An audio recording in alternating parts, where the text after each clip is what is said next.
Boom, baby. Broadcast We're live. Live. How we doing? Welcome, guys, to Live Trading with Benzinga. Yes, you made it. The one and only Benzinga. Smash that like. Let's get this started. What's up, Spencer? How are we doing today? I'm good. You got some tunes going? We're vibing. Tunes going. Ryan got the coffee.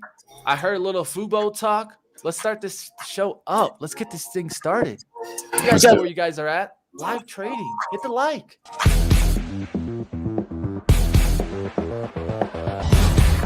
Winner, winner, chicken dinner. Those words have been dancing around my head all night. Oh, it's Vegas law, that phrase. Kiana. Fisher. Joy. Joe.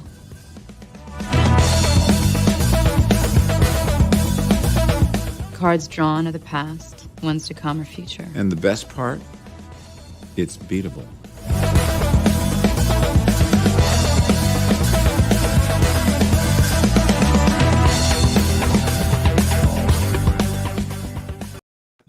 That intro gets me every time. Every time, like I said in the intro, it is beatable, guys, but we got to go ahead and work on our process every single day to get to the level that we need to be so that we can go ahead and make that money.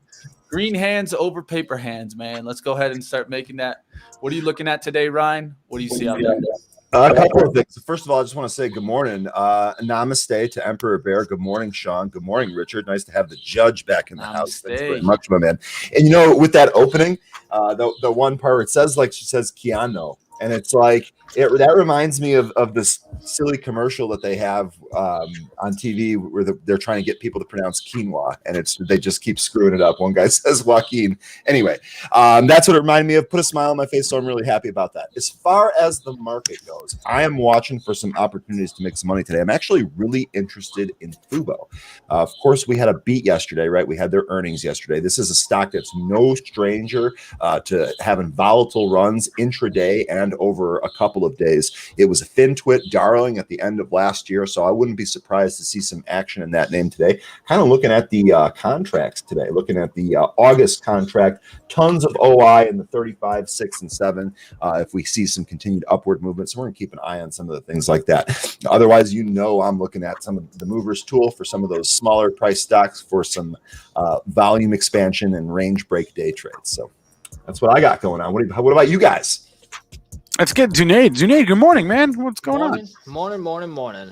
For me, I mean, yeah, Fubo is one of them, but you already mentioned that. So I'll move on to Coin. It's up about 4%, I believe, in the pre-market. So I want to check out the levels, see where it's going. Could have a nice run to that psychological number of 300. Not saying that'll happen today, but if the market's nice, then hey, wouldn't be surprised if we try to see that later this week. So I'm going to possibly, depending on the levels and how it reacts in the first 15 minutes, I'm probably going to grab it at the money options, and then as a lotto, possibly a 300 call. So we'll see. Let's see how it reacts, though. That's what I'm hoping for. A little consolidation would be great, and then we see a breakout. I'm in. All right, Mitch, what's on your radar, man? All right, guys. So today I'm going to be watching to see if we get a continuation in the gambling move. You know, we kind of had like a sideways day yesterday, so I'm looking to see if we get that push up. Big thing for me is DKNG. If we can get it past 52.36, we're starting to trend up there. If you can see on the hourly chart, you'll see that we had this kind of symmetrical triangle. I want to see this break out, get a move up there towards 53.99 today. Let's get up there towards 54. That'd be a great move. And with that being said, I'll also watch the other big stock in there, Penn. Look at this hour sideways move, right? And so let's see if it breaks out of that, comes up towards, let's say, around 72.50, and then really starts ripping. I'll look for that nice breakout on Penn. There's a lot of stocks that SPACs had earnings today, so I'm going to be watching some of those. EVgo, ChargePoint. There's quite a bunch. So Heisen, there's going to be some trades there for sure. So we'll see if we can make some trades right here at the open. Right now, of course, we had basic materials yesterday lead us, massive moves in steel, aluminum, and coal. Keep your eyes on those, and we'll see with the SPY pushing like it did right before the open here. We actually broke out of the range that we were stuck in, so I'm looking to see quick moves right out the gates and see if we can get this started to move. And I am watching every reopening stock under the sun.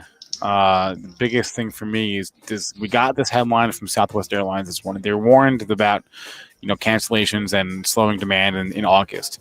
Does that reverberate? Do we shrug that off? Does the market care? Do they not care? Is Southwest merely the first of all the airlines to warn? Are more coming, or are they the outlier here? So I am watching every reopening stock / like the hardcore stay-at-home stocks too. Like I want to see how Zoom reacts to this and Peloton reacts to this, right? And then every reopening stock that I mentioned, whether it's cruise lines, airlines, restaurants, whatever. I just want to see that. I want to gauge, if I can, the sensitivity of this market to a headline like that we got from Southwest, because maybe they're going to shrug it off, and whatever they do will be telling. Either they'll shrug it off or they won't. Yeah. But that's what I'm waiting to see. Will it ever go away? I mean, Scott Gottlieb says we're in the final. He thinks this is the final wave. I don't think anyone thinks we're going back into lockdown. No, not in the U.S. It seems like it's especially bad in certain areas. Like it's bad in Texas. It's bad in Florida. It's bad in China. Or so just we're need to learn to live with it, guys. It's not going away. We're just Yeah, I believe when you say it's bad, you're referring to cases. Yes, that's some hospitalizations. I'm referring to cases. Yeah, broadly speaking, it's the waves are getting smaller, which is to be expected of any virus. So. One more, just going through charts. Robinhood is at 54. Okay, I'm gonna set an alert here at $51, just so I can try to play that $50 bounce. No clue if it'll happen, but that's what I'm going to try to play. See, stocks like this is interesting because, 50 is a psychological number, but man, is it going to quickly spike down to my stop loss of, let's say, $49? You know what I mean? Because it's such a meme stock that I don't know how. Let me back up. I don't want to say it's a meme stock, but it's had a meme type run that I just don't know if it would bounce right off of the 50 or if it would spike. But regardless, I was just looking at some charts, and that's what I'll be doing. What, that was AMC? I apologize. Robinhood. Oh, that was Hood. No, you said that. You said that. Yeah. The Hood. Yeah. Yeah. You know what I mean? I don't know, but I went ahead and set some alerts here. I set 2 just now. I set it at $50.70, and I set it at $48.22. Zunaid, one of the things that I've realized in situations like that, let me know if you've noticed the same thing, is that some of these stocks that seem to be, either like meme or Reddit related, I see what you're saying about maybe not bouncing directly off the 50. They tend to actually maybe plunge a little bit beneath that, but still in the long run end up bouncing off of that area. So if you chart some of those, maybe don't stick directly to the actual number, but think of it more of like an area, because eventually you will get your bounce. I almost think that there are some traders in there that maybe aren't sure what they're looking at, or simply just aren't experienced, or are reacting on emotion and not following a plan that's causing it to kind of go under some of these levels. Just speculation. No, solid point. And that's one of those situations where, because of that and because of how I agree with you as well, say, for example, if my normal share size was going to be 1,000 with a stop loss at 30 cents below, now it might end up being a 300-400 share size with a wider stop loss, because like you said, it's going to have that spikeage, but it's going to bounce off of that area. So you don't want to get stopped out, because then you'll think the market makers are against you, which I know I know you had a whole spiel about that a while back on one of your shows that I watched. But I'm so hood. What can I say? Zunaid? I'm so hood, man. I love it. Got this all day. All right, guys. So one thing I want to see is another stock that I'm going to be looking at industry. I'll be watching is programmatic. We're finally starting to get some good numbers in the earnings. PubM is one of my favorites. Pubmatic. I've interviewed this company before. Not in it right now, but I did see a good day from TTD. So we're looking at PubM right now, but TTD did have a good day yesterday. This one's actually been riding up and kind of the leader in this industry. Had that nice pullback day and then really just started lifting right back. So I'm going to be seeing if this can continue. One of the ones that you can watch with these names is MGNI. We'll see if this one gets a lift today. It didn't get that push yesterday, so I'm looking to see if this one can get a push today. And I'll be watching Pub M and MGNI. I like it. What broker are you using, by the way? I've never seen that. That's not a broker, it's just a charting platform. That's just TC2000. We're actually working on a feature that will. Is that what you checked out, Ryan? Say again? Back. Is that what you checked out yesterday that Jason asked? Oh no, that was just a chart. Different. That was just the fin chart. Okay. That was basically just a charting element that's embeddable in web pages in both desktop and mobile environments. All right, guys. Actually, really like it. You guys know how I am, right? I'll stop us if we need to. It looks like we're not even at 125 likes. 700 people watching. Oh, come on. Come on. You're killing me, Smalls. I'll let you guys know right and now. And our boss is in the stream and you're making us look bad? 100% free. Everybody else that you're going to see a lot of the times, especially trading at the open, they're going to charge you thousands and thousands of dollars. The least thing you guys can do for us is just smash that like and support us. Hit the share button. Let everybody know we're live trading. Let's get this going. We're at 700. We're trying to get to 1,000 live viewers right here today. Let's go. Let's get this going. Yeah, our boss is in the chat. He said I'm not the boss. He's not the boss. I'm the right. boss. I didn't mean to set you up on a mission there, but yeah, it. Mitch, you about to get in trouble. You about to get a Slack DM. Oh, I'm not worried about it. You guys think I'm worried about it? Come on, man. You guys think I'm worried about Jason Raznick? He said he ain't scared. Come on, guys. You guys should know that already. That's the new triggering thing. You're about to get a Slack DM. Watch out. You're about to get slacked. I have mine on focus, so I'm not worried. Yeah, I'm on Do Not Disturb all the time. That's my trick. The like button isn't made out of kryptonite. All right, I love the judge, man. The judge on fire this morning. Let's talk some stocks. Elite telling us, let's get to it. Okay. We got about 3 minutes to the bell here. Let's take a look. What has been moving in the last hour or 5 minutes? That's what I kind of look at. Spencer, do you have the movers up? Yep, I've got my movers open. This is just for the pre-market session. Oh, Ryan's got it too. Ryan wants to share his screen. Okay, Ryan. Yeah, well, I mean, right when Mitch said, "Let's see what's moving over the last hour," one of the names that's on my regular watch list, FULC. This thing really kind of going crazy. You can see we have a why is it moving?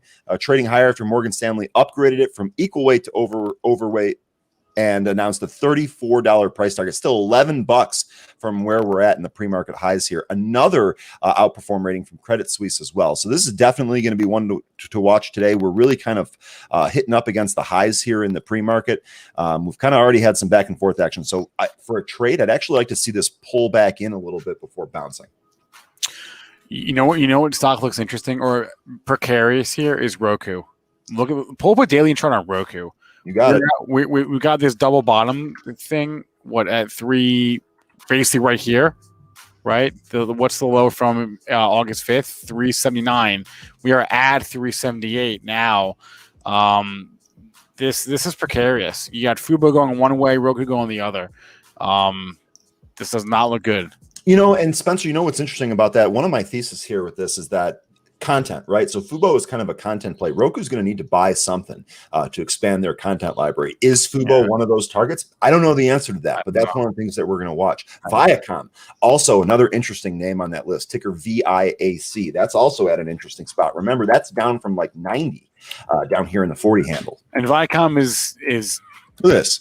They're doing things. They're shopping themselves right now. The New York Post is all over. It's been all over this one for months. This is actually the Viacom CBS combo, and they're shopping. They're looking for a suitor. That's what the New York Post said. So remains to be seen with that. But this is also a stock that sort of appears to be in flux here because for whatever reason, a lot of people have taken an interest in Viacom. Oh right, there we go. The implication that they're going to go back to 100. I don't know whether okay, scanner is populated here in Benzinga Pro, the scanner tool. What's up? What's down? Again, I only really am interested in what's up, what's down from the open, not so much what's up, what's down from the close, because we know the overnight session can be volatile. So what's up, what's down from the open? What do we got here? We got McAfee trading higher. They had earnings overnight. I'm seeing Pomatic, which Mitch just mentioned. Arrival on it. Arrival making a move right now. Lemonade making a move right now.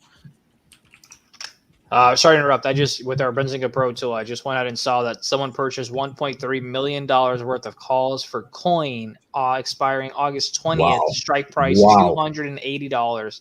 It's about $9 in the money. So again, I'm taking a look at coin.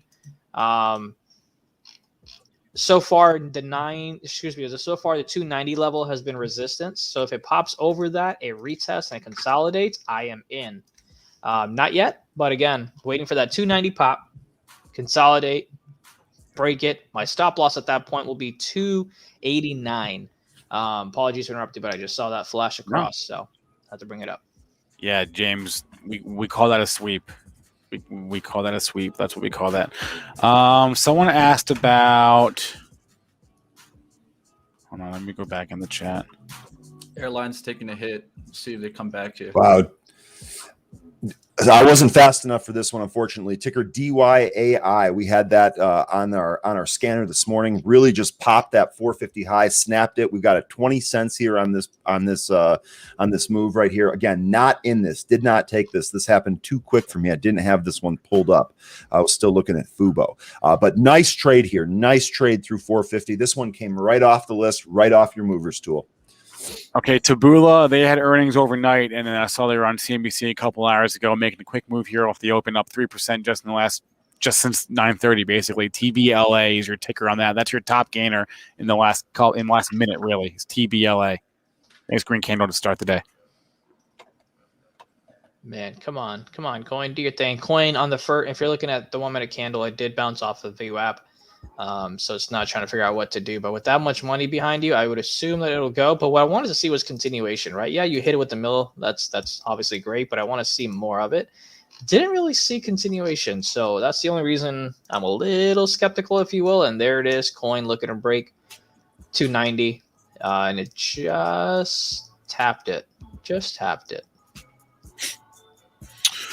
Smile Direct Club into the gap from yesterday. We really need to reclaim 588 in order to go into the gap from the earnings print. So that'd be something to watch. No trade here yet, though. That'll be a tall order. Smile Direct Club is that one company where I'm like, you really didn't take advantage of COVID, like the lockdown? Yeah. Oh, really? Oh, I'm sorry. I didn't know you had. My bad. Yeah, I wouldn't even want to get started on that company. I was not aware. I got in trouble at Benzinga for that company. Oh no! What? Didn't mean to bring that up. Yeah, I had no idea. My apologies. Real quick, yeah. Look, if anyone that's watching pulls up that coin chart, and I'm in my own charts on all we have up, you see that it smacked 290 twice, and it couldn't get over it, right? So that's why you kind of wait for it to get over. Consolidate, so that way you're not in too quickly. If you are going to try to get in, you can get in here as it is near VWAP, but your stop loss could be below 285, or if you want a really wider one, you want to take a smaller share size, it could be below 280. But as for me, I'm waiting for that break, and then I'm going to get in. What time frame did you want on the coin chart, Zunaid? 1 minute, please. There you go. So yeah, if we scroll in. I mean, you can just scroll in just so it's a minute stuff. This is the minute. Okay, perfect. You can see this is the pre-market shading. I got you. You can see that it smacked 290 twice. Yep. And then it just came back down, and again, it's testing Lucid 285 area. Yep, it's testing that 285 area, so it's below WWAP now. And that is a good example of why you don't get it beforehand, because if you did, you're down about $6-7. Now we're really kind of pushing lower here, but let's see if we hold in here, right? I actually expect a bit of a bounce right here at this level. Let's see if we get it.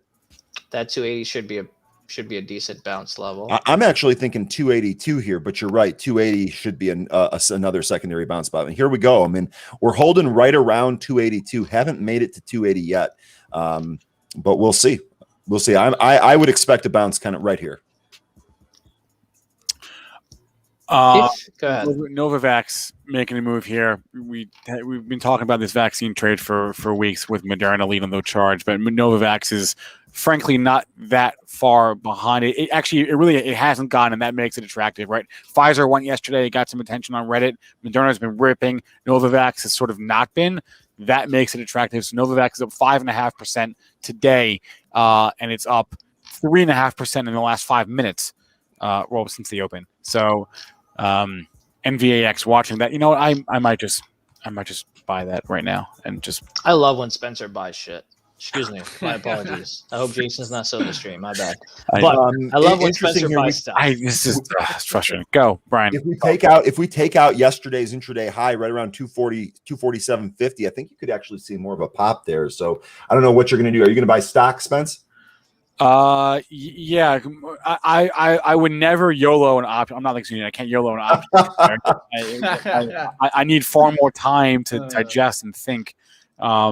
And I'm going to go into my main account because I've been talking about this vaccine trade for a while here. All right, guys, I just want to put it on alert. There's barely one or two sectors that are in the green right now. Everything else is in the red from the open. That's a very important thing to notice, guys. So, yeah, the open might have looked good. You saw the SPY pushing up, but since the open, we've been actually pulling back. Come on, SPY. Don't do me like that. All right, guys, just added to DKNG on my long-term position. I've had this one for a while now. And now I'm at an average cost of 51.20. We'll see if it gets back above 52. What you got, Spence? Look like you working there. No, I just my platform got off. AMC leaking. Yeah, I saw that right out the gates. I definitely I saw that too. AMC leaking hard. Oh man, glad I got out of that one, but I still root for it though. Jason says he's covering Smile Direct Club by the end of the week, no matter what. Wait, you're covering? I mean, Jason, I think isn't he short from 10 something? Didn't he? Wasn't he talking about that? Oh, he's short at 10.50. He's short from 8, so he's still 3 points plus on his short. I didn't realize he realize he was short. Do you guys not listen to him when he talks, or what's going on? No, Brian, you're trying to get us in trouble. you know how many people I listen to on any given day, Ryan? Okay, it all gets jumbled up in my head. Why is ONTF down, Jason? It's earnings. They had earnings out last night, and they gave some weaker than expected guidance for the quarter and for the year. So you're getting how many downgrades this morning on ONTF? You're getting 1, 2, just 2 downgrades. Just 2.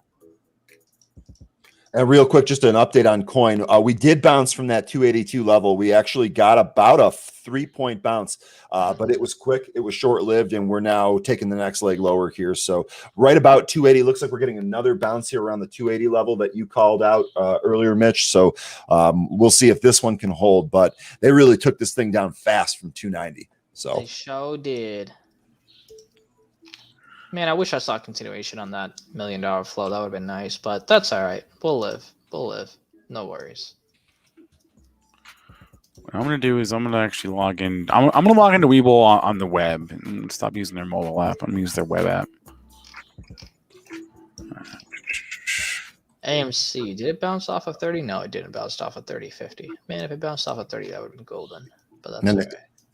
Zella pushing 3 again. This is one that we've traded a number of times here. Ticker XELA. This has been a day trade, really kind of pushing the 3 level here. Yesterday had kind of a rough day. It looks like it's trying to bounce. Lots of buying interest here. I think we really need to push through 3 and then kind of get over 310 to really make some noise in Xella. No position yet. Yeah, Xcella's 10-day volume is 36 million. Jesus Christ. Yeah. Thought you racked up 4 million. Yeah, that's been ripping. Yeah, it's been a day trader back and forth. So that's crazy. So here's coin. So we talked, man. Yep. We earlier right before the bell rang, Ryan and I talked about how psychological levels, but sometimes they may pierce through it and bounce right back up. That's what happened with coin, right? Pierced all the way to 278.59, and then it bounced right back up, and now we're at 285. Now we're testing VWAP, which is going to be huge because if it rejects, that's bearish. If it goes above, consolidates, I'm getting in with a stop loss below VWAP. But I needed to get over that first. So let's see if that happens. But coin really moving back and forth. Fubo looks like it's kind of bouncing off of 31 here too. This is an interesting one. I'm not sure I believe that this is actually going to hold in here yet today. So it's kind of been wild back and forth here. Nice little bounce if we're able to catch that at 31.60-ish. Not a whole lot going on yet. That bounce actually coincides with today's pre-market lows. So makes a lot of sense. We'll see if this continues here. That pre-market low, that's something that a lot of folks I feel like don't pay attention to. I know I definitely did not when I first started. I was like, yeah, whatever happens pre-market doesn't matter. I was wrong. I mean, I will take levels from pre-market, right? Because there's still sentiment shifts in the pre-market. There are buyers and sellers still change their mind or still have max price they're going to pay or min price they're going to pay on things. What I don't do is I don't get involved in the pre-market because it just doesn't have the volume. So some of these trading strategies that I have about, scalping stocks don't really work in the pre-market. And I'm not going to try to, like we said before, I'm not going to pound a square peg into a round hole. Fubo continues to bounce here. That would have been a great buy off the pre-market lows. Fubo, right? Sorry, that's FUBO. Fox Uniform Bravo Oscar. I just wish I still had it from 10. Do you though? It's been a pretty brutal year. Yeah. I mean, at the end of the day, $10. I mean, it never went back down to that level. Man, I would have had a heart attack. The way it came down to, like, I don't know when I should sell, I don't know when I should go. All right. Oh, never mind. I'm continuing to just look around. Coin. Okay, so coin popped up above WeWap. I'm going to go ahead and get 1/4 of my share size right here. Just got in at 286. My stop loss will be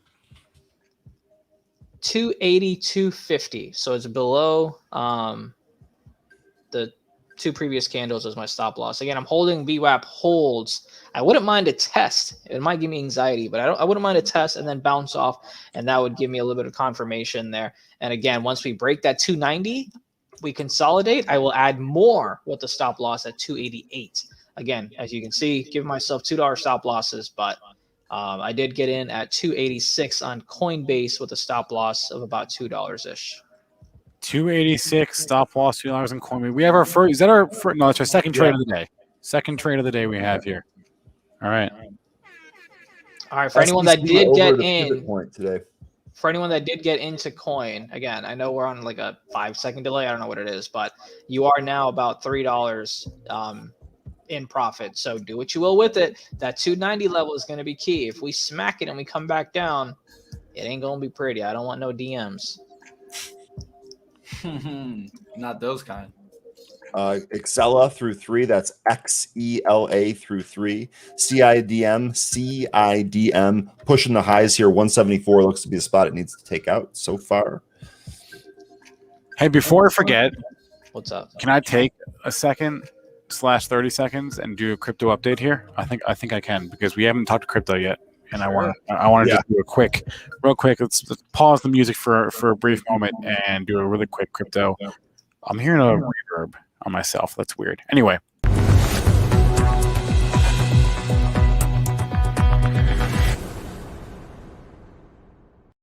All right, ICP, which was your leader of the day, is your laggard of the day so far, down 2.2 2.2%, green across the board, pretty much everywhere else. I'm looking at ICP, looking at Cardano as well. We can look individually here. Bitcoin trading higher, making a nice comeback after the weekday it had yesterday. Here's ICP, okay? So, we had the great run. Look at that double top we have here in ICP. What's that level? 76.58. We'll call it 77 even, okay? That was our high yesterday, or that was our high of today, and it coincides with yesterday's high. So we have a temporary resistance in ICP. Watching that, this is still going back from that big red candle or streak of red candles that we had a few months ago, back in early June. Here's Cardano. You can look at that one. It's gone parabolic in the past, what is that, month? No, we'll call it 2-3 weeks. And we're right there at some temporary resistance. Look, it's not the high from that day, it's the close from that day on June 3rd. The close is $1.84, and we are right there on the doorstep. If we can get through that, then the whole number theory, right? $2 seems reasonable. If we can get through that, we've already made this huge run. We almost got down. We're basically up almost 100%. In the last 2 weeks in Cardano. So great run for Cardano. And here's Binance Coin, also in the midst of a really good run. Whole number theory would suggest 400 is your next stop. We've got a double top here from also that same point in June 3rd, June 4th. In this case, double top in the 430 area. But anyway, more green than red across the screen today. Bitcoin, Ethereum, all up. ICP is your biggest loser. And this has been your Benzinga crypto update brought to you by Voyager. Get $50 in free Bitcoin. Yes, free. When you trade using the code ZING on Voyager, deposit at least $100 and make your first trade with over 60 assets to choose from and annual yield earnings of up to 12%. Voyager is your launch pad into the world of crypto. Now, back to the stonks. Speaking of which, go back to Riot real quick. Here, I was looking at Mogo here on this curl, but if you take a look at Riot, I took a peek at this while you're giving your crypto update. Riot was actually pounding the highs. Now it's been pulled back in here a little, but remaining strong today. Remember on this is I'm a little dubious of this connection that they say to have. So be very, very careful if that's how you play it. But it looks like there's a Mo set up here.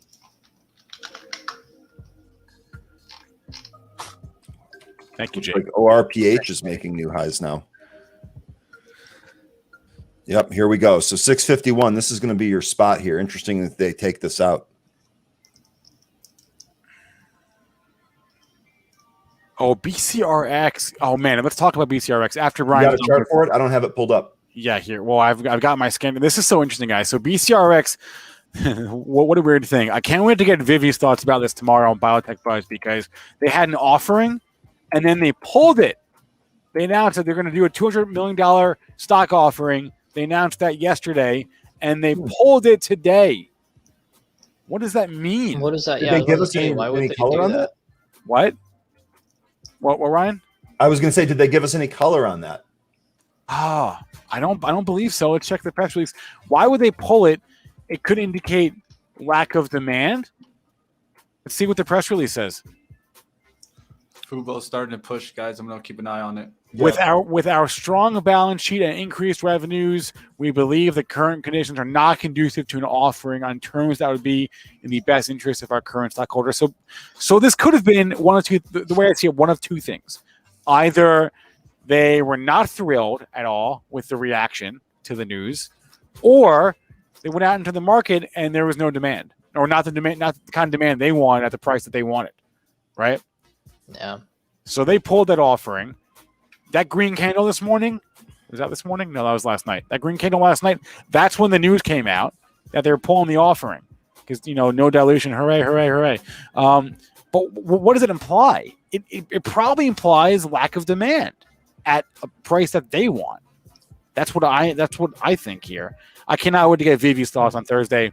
Biotech Buzz, 2:30 Eastern time. She will definitely have thoughts on this. I'm excited for that. Yeah, it's one of those things where, an offering is just fine, assuming that the company is good and it needs the cash flow to work, right? But if it's a company, then it's kind of like, you just got, I don't want to say pump and dump, but it is what it is. Akeem, the link is in the description. The Voyager link is in the description. I should have said that earlier. Go scroll down on YouTube. Link is in there. Thank you. Yeah, Mogo, real quick. I see Webcoin talking about Mogo. Mogo actually pushing over its 710 high that it had right off the open here. Pulled back in a little bit to 705. We'll see if it actually can keep pushing here. Interestingly, I think what your high print for the day here and from the pre-market going to be 745 in the pre-market session. So we'll be interested to see if Mogo sets up. Definitely has a bullish setup so far. We'll see if it keeps pushing back now under 7. Fubu, with it up being about 14%, obviously has great relative strength. I know Mitch called it out. For me, if you're going to get in, you might want to get in 1/4 size around VWAP or maybe right here. And then a good amount of it, I would get in around $32.20. And your stop loss could be low of day, which happens to be about a 70-cent stop loss. So again, plan accordingly. But that's what I see in Fubu. I might take a stab. You know what? Yeah, let's do that. I'll take a stab at it. How's the market doing? All right. We're testing high of day on markets. On SPY, at least we are. The Qs were one that I was expecting to find a bid today near this 367 number. That's the number I gave out on my podcast. Let's see if it bounces here, gets back up there to 370s today. I want to see a big push in the Qs today. I don't want to see it crack 365 on any downside action. That could bring us back down to 362s. And on Fubo here, I'm actually going to take a starter early. All right, so I'm gonna start playing. This is not a day trade, all right? This is not a day trade. I do not intend to close this today. I am gonna try to take a stab here, though, at the September 35 call. All right, September 35 call. I'm filled at 260. So I'm going to look to build a position here. I'm going to look to add to this as we actually take out the 35 level here. Remember, this is kind of what we were looking at on Fubo. This setup looks strong to me. If we get rejected, I'm only in a starter position, really not that hard to trade around or even to take that loss if necessary. But realistically, I want to be set up here for a push above the 35 level. If we take a look, if I go ahead and get the trend line tool here, right? If I kind of draw this trend right here, this is kind of a break, right? So if we close above this should be bullish for the next move up. We'll see. It looks like it pulled as soon as I bought it. So I was the kiss of death on Fubo today. How about that? That's all right. But hey, look where it wicked though. That $32 level wicked so many times. This is why, and this is exactly why I leg into positions like that, because as soon as you buy it, if that thing immediately turns on you and you have a full position, you're like, oh no, here I am sitting with one contract. It's like big deal. I'm trying to build a position here. This coming back in isn't necessarily a bad thing. Also, why I chose the Septembers instead of the Augusts, by the way. Yeah. All right, guys. Want to get knifed on it as quick. Point out a stock that's been trending here. I punted it out on Money Mitch yesterday. I'm kind of mad that I didn't watch it today at the open. LL Lumber Liquidator, really good daily candle yesterday, and now pushing above that candle today. Now up there towards 2136. This is a great looking candle, guys. Whenever you get this bullish engulfing candle after a long period of consolidation, a nice push up there today. Lumber Liquidators, and if we look at sectors up now, basic materials are leading. Right behind it, financial services, and then right behind that, industrials. So it looks like, I would pay attention to some of the reopening trades if industrials are up. But let's see what is actually moving in that area that's moving high. You got shippers. Some shippers are moving right now. SBLK, you guys can take a look at. NMN. Those are some stocks. NAT, GLBS. We'll see if those kind of keep moving. And then waste management, WM. It's moving up today, but as you can see, it's not really kind of the high growth names, kind of more of the simple names. Financial services, Goldman Sachs, really doing well. I mean, look at the last 5 days. This thing is really uptrend. You know what's interesting looking at industries is the airlines this morning appear to be shrugging off that warning from Southwest. Okay, LUV trading higher from actually all of them, frankly, trading higher from the open. This is what I want to see. Do they rebound, or does the warning seriously cause waves? Looks like this morning they were shrugging off that headline from Southwest Airlines that they're seeing increasing cancellations and a lack of demand as it relates to the Delta variant. So airlines all trading higher from the open this morning on that news. Very interesting trend there. And also, Ryan, you mentioned at the top, FULC, right? Yes. That is also the number one trending stock this morning on Benzinga Pro. It is the most searched stock on Benzinga Pro, FULC. Great minds think alike, Spencer. You know that. Also, I see someone in our chat here talking about TASK, ticker TASK, Tango Alpha Sandy Kilo. This thing is just power move right off the open here. So this is something that I wouldn't chase. If you guys all know my rules, I don't chase stuff like this. Really, really interesting. Big power move on volume here right off the open. Seemed to really kind of broke out, right? We broke out above this 35.62 level. Really interesting. We're going to keep watching this. I am not in this. Would love to hear anyone else's thoughts on TASK. Who was that mentioned that? Paolo. I hope I'm not Paolo, but I hope I'm not screwing up your name, my man. I probably am. I apologize. Correct me, and I will get it right next time. All right, team. I want to take a second here, definitely, to go ahead and take a look at the likes. Looks like we're up above 270s.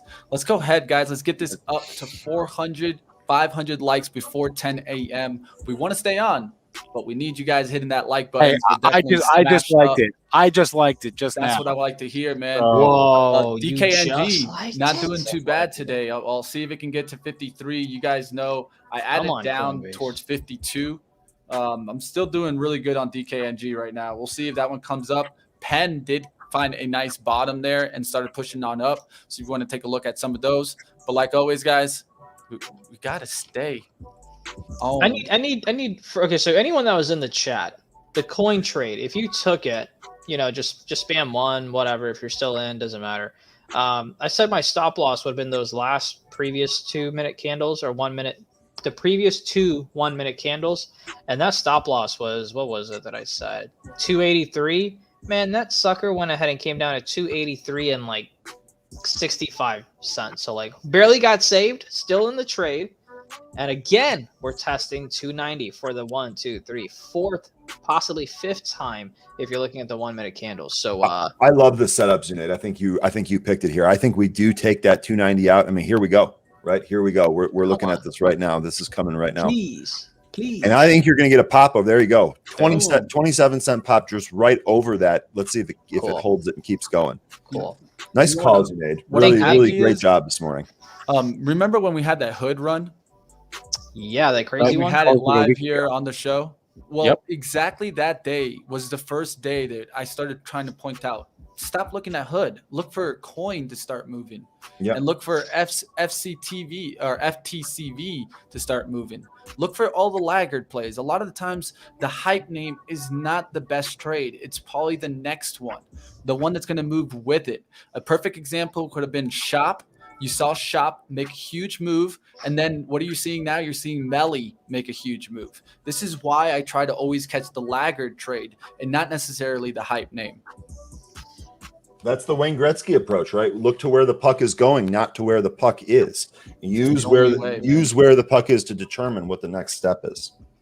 You having a great day. Also, Unity Software had good earnings, now pushing on up. Strong candle on the daily, has a 200 right underneath it at 115. So that's what I'd be looking for, pullbacks. But definitely a strong day out of Unity Software. Real quick. Trent is asking me if I have a stop loss on my Fubo trade. So Trent, not yet, because I'm building a position. I don't yet have a stop. I literally have one call. So if Fubo just absolutely craters and goes to zero, I lose $250 max loss that I could lose. I mean, in reality, if they put out a press release that says, we're not going to be a company anymore, I'm going to try to sell at market. So we'll see what I get. But I'm giving you an extreme circumstance with one call, with me trying to build a position. Frankly, I'd like this to come back in and give me a little bit of a discount. Yeah, especially because look, low of days maybe about 60 cents below. Yep. So if you have not gotten into the Fubo trade and you want to, this could be a decent area to get in. And if you want, if it's a day trade, stop loss is low of day, right? As soon as it breaks that 31, get out. And you'd want it to the first target would be VWAP, and then right over it at that 33 level is what you'd want. Coin real quick, went to 290, broke it, got smacked, but where did it bounce from? VWAP. And now it's going to possibly try again. But dude, VWAP, one of my favorite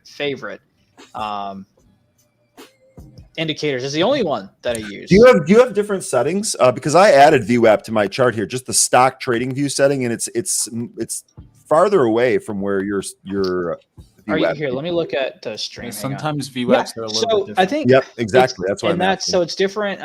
Is it called what's it called? Divergence? It's something with a D. It's a fancy word. I can't remember it. And I'm live on stream. I'll look silly about it. But anyway, yeah, because Spencer and I always do shows, and I'm like, it bounced off VWAP. He'll pull it up, and I look like a liar. So I'm not sure exactly what setting there is. Like, there's the upper band, lower band, this, that, the other. It says default, but I could have promised you my E-Trade is on default as well. Yeah, I mean, matter of fact, I'm looking at my. Here, you know what? Let me pull up. Give me 1 sec.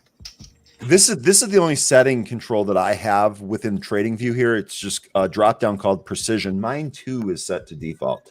So I see BCF asking what time frame on the VWAP. Well, in this particular, I'm looking at a 1 minute chart. Number one, are you looking at a 1 minute chart when you're given those values, Zunaid? Maybe that's an issue. I was looking at the 1 minute.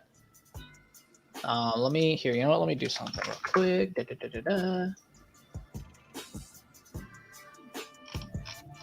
I'm gonna try to figure out. So I clicked on my VWAP here. Yeah, it says default. Like I'm looking at my trading view. And it says style. Yeah, but what time frame? James is bringing up a good point. 1 1 minute, right? Yeah. So your 1 minute VWAP reading for for At the 957 candle, I have it bouncing off of like the 286.44 area. Yeah, see, yours is so much further out. I mean, it's not. yeah. I even wonder close. what the deal is. Not sure, but anyway, we'll figure that out. But Wait, Zunaid, where is your view up right now? great question. On trading view, on the 1 minute, it's at on Coinbase. Like they yeah, 287.90 ish. My view app reading here is 281. So yeah, I think mine right now. It's the anchor point wherever it's. That's what it's called, just anchor. different. There you go. But I don't have the ability to select it here. Yeah. Oh, there you go. You got stats.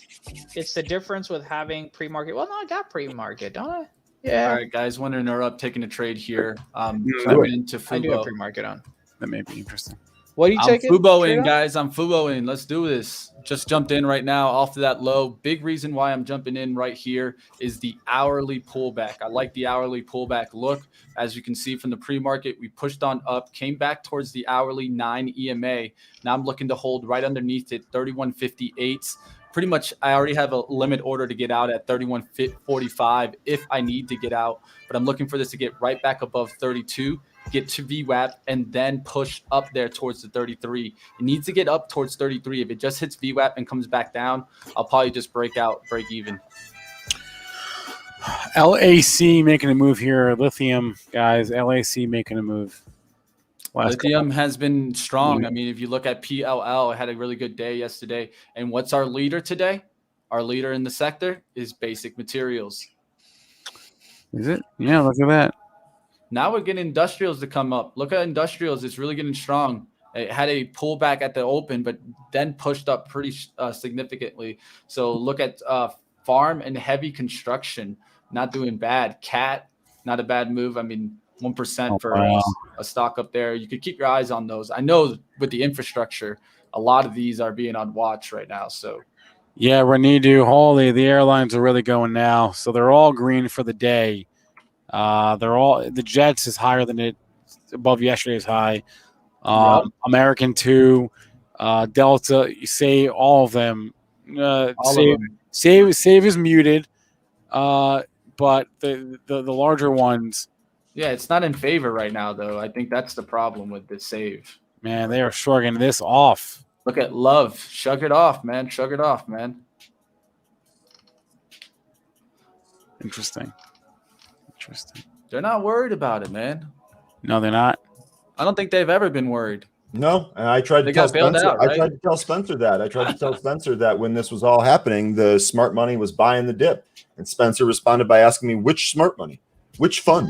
It's like all of them, dude. Look at the chart, man. Come on. Yeah, every show has like the dip in the airlines. Say again. No, the coronavirus dip. When everything you were talking about it being the end of the world and everything was dipping, including the airlines. Remember that? Which dip are we talking about, man? We're talking about the March April 2020, where that big dip got bought. Okay, so a year and a half ago. I want to be clear.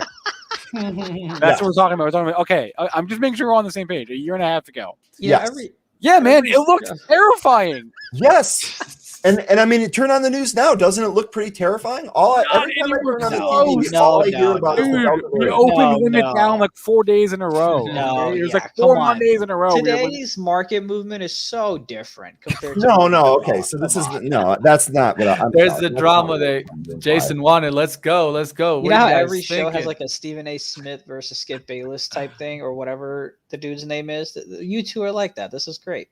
I don't. I'm not denying for a boxing match. I'm not denying that I was panicking in terms of the market. Who wasn't? Ryan was saying the smart money was buying the dip. In hindsight, when the Fed came out and said, "We got you guys, we got your back, we're going to throw money at the problem," yeah. In hindsight, that was the moment. Okay, so I won't. We're not going to do a victory lap on hindsight. You're right. I'm not going to. I withdraw that comment, Spencer. How about that? The dip today on the airlines was getting bought. Would you agree with that? Yeah. I mean, we're Okay. not. Yeah, I mean, every Well, dip is more or less bought, but now we're at a spot where we agree, so we can go from here. Ladies the and dip today was absolutely getting bought. We were talking earlier in the pre-market, does this hold? Is this going to keep going in? I'm telling you that the action today in the airlines is telling me that this is not as bad as it seems. That would just be my guess. I think we're all. I'm gonna follow the money. I'm gonna follow the money. That's it. I need to give a shout out here, guys. I need to give a shout out to Sunday in the chat. Reason why she clearly stated in pre-market prep way before the open, LULU, the yoga pants, man. Lulu. Look at Lulu today, up a significant amount right from the open. I mean, and that was going sideways at pre-market. So it's not like she was getting like a beautiful look there. Nice call out there on Lulu. I've been looking at the apparel for a while. Macy's had a good day yesterday. I talked about it. I'll look to see if it catches the bid here. But definitely apparel's not doing bad either today. Looks like I'm reopening trade. It was I'm going through the CPI report a little bit here and just looking at the different segments. We talked about grocery stores, like ACI ripping, right? It's just a straight up inflation play on food. I'm spending some time. I want to spend some time here today going through the report a little bit more in depth and drilling down into the different industries and so on and so forth. So I'm going to scroll here down. This is a long report. I'm going to scroll here down to page 8 on the report. Looking at food. Nothing jumps out.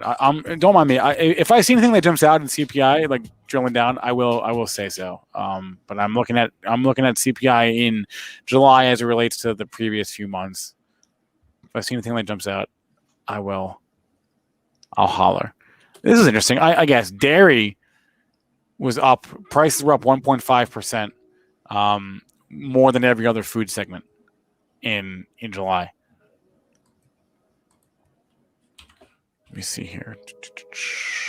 Fubu testing the new of day. Is there any segment in the CPI basket where the growth rate did not decline from May to June to July? Not many of them. I'm trying to stop out here on Fubo.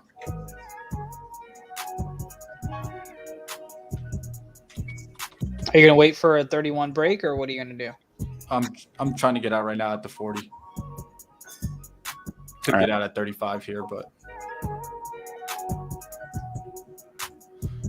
so to me, this was a very tight kind of trade. It either needed to go directly into my direction, or we get the hell out. And see, for me, I intentionally bought a single contract in case this happened. So I'm actually still going to wait on this. Remember, the plan here was that this was not a day trade. Now, I'd like to have this not go to zero the day that I buy it. So maybe that'll happen here. But, not a day trade. And that's the difference, right? You had a swing trade in mind, so this movement doesn't necessarily bother you. Sold at 31.30. Sold at 31. 31.35, guys. Right there on that bounce. I just watched the bid. As soon as it got up there, I sold out. So controlling my loss there. What was it? 1.2 or 1.3% loss there. Looking for a nice 5% return. Nice risk management there. That's the way I would look at that. It's the only way to attack it, guys. And Zunaid, you were asking if it bothers me. I mean, anytime something that I own is going the opposite direction, that bothers me. But at the same time, it's not going to alter my trade plan. It's not going to cause me to change what it is that I'm looking for. I still like the report. I still think there's a possible content play here. I want to give it more than the first few hours here. Obviously, the second I bought it, the thing reversed. So I hope nobody followed me into that one. Well, thank you, pal. Thank you for messing it up for the rest of us. I know. I feel terrible about that. You may not get a link tomorrow. Yeah, that's what I was worried about. If you see yourself not in that Slack channel, know what happened. Spencer did it. I don't think I have those type of privilege. I think Spencer did it. Oh, man. By the way, Spencer, there's a dude on TikTok who does like this dance thing. I'm gonna send it to you. Okay, I'm not on. I'm not. I know you're not. But Yeah. he reminds me of you. By the way, he does a dance move, and I feel like it's something you would do. But follow Benzinga, guys. We're on TikTok. Did you know that? We're on TikTok. We are. Yeah, we sure are. Oh, so I meant like we are. Like yes. No, not me. No, I am. I mean, there's videos of me on there, but yeah. Benzinga, Samir leads that. We meaning Benzinga are on TikTok. Yeah, Samir does a nice job of putting some stuff up there.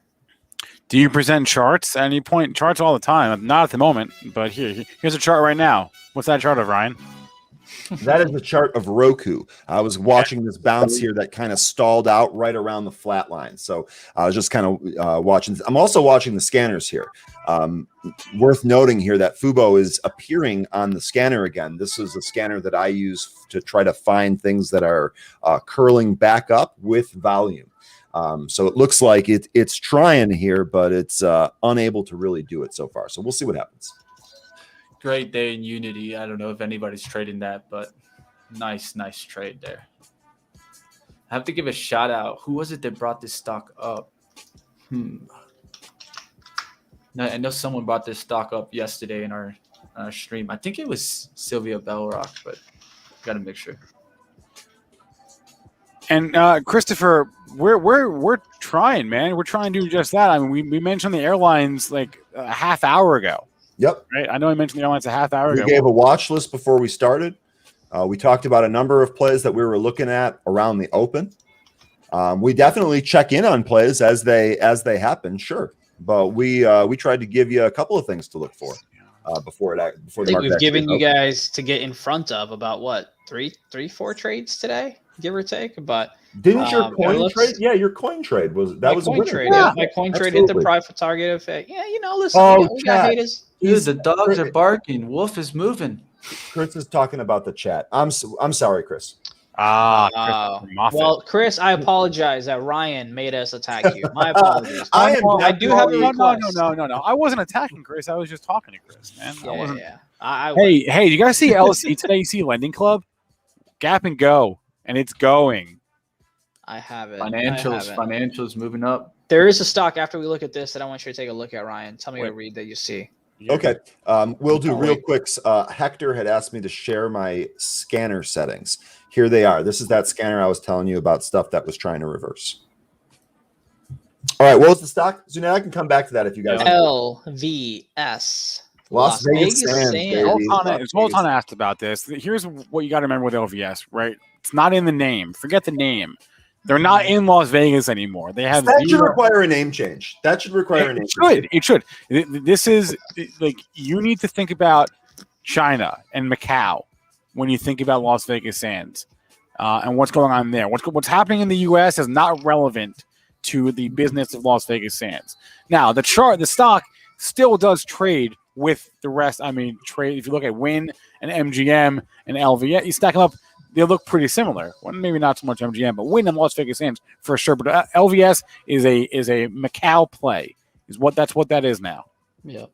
So understand they love gambling in Macau. So I mean, and you can get numbers, you can find numbers. It's hard to do, but you can find numbers from Macau. You can base your trades off that. I agree with you, Spence. The really good call out. I actually made this mistake. If you move out of Las Vegas, you should not be allowed to have Las Vegas in your name. To me, that's just silly. Yeah, that's definitely misleading. But I mean, to me, it's a decent spot to start adding, right? Obviously, the low of the pandemic is about 33.30, I think, somewhere in that range. But I think it's a decent spot to add. Again, like Spencer said, if you believe in the story, I think it's fine. And then if it goes down, 10% or so, you try to add it again. If you still believe in the story, if you don't, get out. But. Yeah, and so if you're looking at this and you're talking about more than just a potential day trade here, so if you take your long right here, I mean, we are almost at support, right? So your downside stop is probably going to be somewhere in here. You might even be able, depending on the size of your position and your risk management equation, you may be able to kind of loosen that stop up so you have a little play to the downside here. Obviously, you're hoping for this to really kind of bounce back into that 50 or even 60 handle. Zoltan said he's looking for it around 35. Is Macau independent? Is a part of China? I don't actually know. Actually, no. my end. I believe they can. Let me see. Yeah, it's on. Is officially the Macau Special Administrative Region of the People's Republic of China. Okay, so it is part of China. Okay. So, and it's right. I mean, here. So this is what I got from Wikipedia. So we'll take a look at this. This gives you an idea of where this actually is. Oh, wait, hold on. If you want to share my screen. Yeah. Okay. So this hopefully should answer your question. And then you can see it's this little like island type thing. So I'm sure that the recreation there is cool and fun. I mean, this looks like an awesome spot to be, frankly. I'm looking at just the scanner tool. Always keep an eye on that. Watching for big moves in the last 5 minutes, and nothing on there right now. Just ENVX is the only stock on my scanner tool right now. ENVX. Question about ACY. Stock is halted. Oh, is there news on ACY? It's halted. Aero Century. Circuit breaker. So no news. This was halted yesterday too. Yeah. Okay. Coin has been bipolar today. Hey, why you guys need to be watching Money Mitch, guys. What'd you say now? LL apparel stores. I think if I would have just, I need to start watching my own show. I need to start watching my own show. You know what we should do? We should put on. We'll get Jason to throw some money at us. We should put on a show where we like pick stocks, whether it's swing trading or whatever, and whoever gets the highest accurate gets a gift card. Let's have Jason throw money at us. I'm okay with that. Let's do it. Spice it up. We got to involve the chat with that somehow. Ooh. We got to get the chat. The chat. I like what Luke does. I know he used to do. I'm not sure exactly how often he does it. Still, where he would have like an Excel shot, or excuse me, a Google Doc, where the chat would put in what they believed would be the highest moving stock in the positive direction or whatever. Luke has a lot of trust because sometimes the chat gets crazy. Luke is a man of the people. That is for sure. Coin though gives people once again over 290. Theater guy, no, theater guy. We like the signals tool. Theater guy is asking if yes, I use the signals tool. I only use the signals tool in Pro for halts. That's really just what I use it for. But Brian uses it way more than I do. I also use it for halts, Spencer. I think it's a great tool for that. I also use the option activity and the block trade signal. Those are my favorite. And they also work really well with some of the filter options that you have in signals, like being able to put a price filter on something or perhaps even a watch list. So you can get block trades and halts about things in a particular watch list. By the way, guys, this is Benzinga Pro. It's up there on the screen, the bottom there, right? Benzinga Pro. Pro.benzinga.com. Free 2-week trial. If you want to email someone, you want to talk more about it, onboarding at benzinga.com. Yeah. And then people will respond. And look, the best thing about that trial, we'll go ahead and plug ourselves, is there's no credit card. So you're not going to have a sleazy charge that's going to come up in 2 weeks. No, check it out for 2 weeks. Check out the tools we're talking about. Jonathan and his team do a great job of having webinars that they do to show you how to use it, because I get that it can be a little overwhelming. But yeah, 2 weeks. Test it out. Invest in yourself. And this time it costs you $0. So check it out. So yeah, I get asked this question all the time. It's a really good point. I get asked, do I have to cancel my trial? What's going to happen? The reality is no. The trial for Benzinga Pro automatically expires at the end. So unless you explicitly attempt to purchase, you're not going to get billed. I see it in the chat here. Chandra was saying Benzinga says buy Hood, but we lose all money from Hood, guys. I'm not sure what you're referring to. We actually don't give buy or sell recommendations. We just simply report the news. So I'm not sure what you're referring to. We might have an opinion on a stock that, for any given day. Sure. I have never said the words buy Robinhood. Yeah. I can't speak for anybody else other than myself. I have never said those words. And I also want to be clear, Benzinga as a news platform will never give you buy-sell signals. Us personalities on a show, we may talk about trades that we are personally getting into, and you can do what you want. But Sports Mom, tell us what you got into in coin. Tell us where you got in. If you're out of the trade, tell us that. Take a screenshot if you feel comfortable, and make sure you tag all of us and tag Benzinga. I know we had, I think it was AJ last Friday who picked up 20 contracts because there was a fat finger trade there, and made out like a bandit. I think the trade made him or her about, what is it, like $2,000 or something like that? It was crazy. But yes, coin is going. And so, okay, cool. Let's talk about coin. Coin is popping.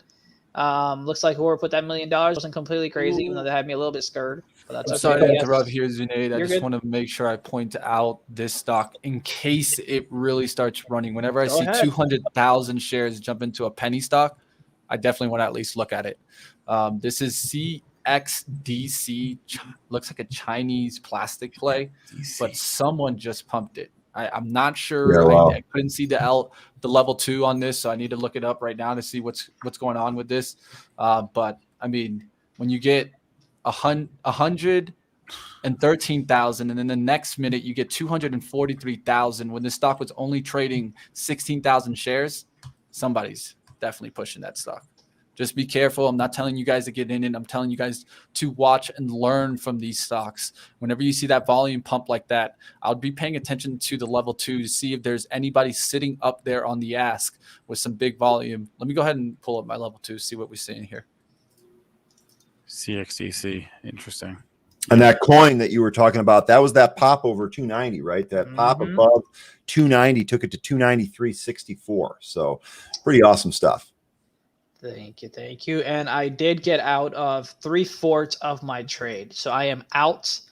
Now the 1/4 position that I have left, I'm trying to decide if I want to set a stop loss at 289 under, because again, that resistance will now be support. So I'm trying to figure out, hey, do I want to set my stop loss at 289, 288? I think that's what I'll do. I'll put a stop loss at 288. So regardless, I'll be in the money and it'll be a very profitable trade, but I am out 3/4, like I said. Anytime you see a nice pop like that, because that pop was from about 282 all the way to 293. So about $11 pop in about, what was it, 10 minutes or so? Yeah, I'm going to go ahead and get out. Let it consolidate. And then if I need to get in, I'll get in over 295. But 3/4, I'm out. Nice trades you made. Nice job there. Thank you. Definitely coin. Great trade there, guys. Like I thought, what is there sitting up there? 92s, 55,000 showing up on the level 2. It's exactly what I thought. It's one person trying to manipulate it right here and get this stock rocketing. We'll see if it becomes a dollar magnet. A lot of times when you get these 80 cents, they start pushing towards that $1. So we'll see if it can get up there. Absolutely. DPW looks like it pushed too. There was a little bit of a insider buy yesterday. Opened right around 258, currently at 272 here, pushed off that 266 level, 265 level. So again, kind of like the last trade that you were looking at, Mitch, unsure, who's actually pushing this. But insider buy yesterday, and it looks like it's trading up here today. No, we haven't talked about this morning. We have not talked about NEO yet, and they had earnings out. Was it last night? Pretty sure it was last night. May have been this morning. Sometime overnight, NEO had earnings. And taking a bath here. Nah, yeah. Bath is a strong word. It's down 1.5%. And I think it's worth pointing out in NEO that the chart on its own does not do the stock justice. The stock has been an absolute monster. If you compare NEO against the rest of China, which I'm about to do on my chart, this thing has been a beast. I'm going to pull up NEO. I'm going to pull up the FXI. I'm going to pull up KWeb. Okay. Remember, all the Chinese EVs have been a monster. Sure. Oh, yes. That's a great point. It's not just NEO for sure. I'll put Li and XPEV on this as well and just compare. Here, let me pull up my screen. Okay. Here's what we got. Say this is over the last 2 months? Call it 2 months. All right. Look at Li, XPEV, and NEO. Okay. Over the same period that they're all higher, KWeb is down 30%, FXI is down 11%. These three stocks have been monsters compared to the rest of China. Frankly, it's been these three stocks and solar, right? It's like what Chinese solar plays are higher as well. For whatever reason, these two industries are hanging in there better relative to the rest of the market. So NEO by itself, you might look at the chart and say, oh, it's down from where it was a month ago. Yes, it is. But on a relative basis, it has been a monster compared to the rest of that country. As it relates to stocks traded here in the U.S. So NEO's trading down this morning, 1.5% on its report. We knew the report is until after today. Oh, it is. Oh, really? Yeah. So it says earnings. Oh, you're right. It does confirmed say for aftermarket. So this is in anticipation of that. That's report. 9 p.m. It says it right there. And so really quickly here, I just basically did a very quick fib retracement from the recent level that it was basing at to the recent high. And you can see that we're pretty much right here at the 0.382 level, about $42. We're about $1.50 above that. I mean, really, this is in my opinion, this is the nearest support level here. We're not far from it. So let's see what happens with the actual earnings report today. But I mean, you get a strong earnings report. It's not inconceivable that this thing could test 50, right? Shout out to Mark. Congratulations on signing up. Yeah, definitely, Mark. Thumbs up, man. Thumbs up. Let us know if you need any help. You can reach out to Ryan if you need any help at all, setting up layouts, whatever it is. You guys can always reach out to us. Now on NIO, I pointed out yesterday on Money Mitch these 3 highs. Someone asked me what was going to happen to NIO, and I said that it tried to break out these levels as 47 multiple times. Whenever you see that 3 times to try to break out, I always feel like there's going to be a test of support. Doesn't mean it's going to break support, but if I see 3 tests of resistance, it can't get above that level. There's a reason why, guys. There's some volume there that it can't break through. I think this one's really heading back down to 40.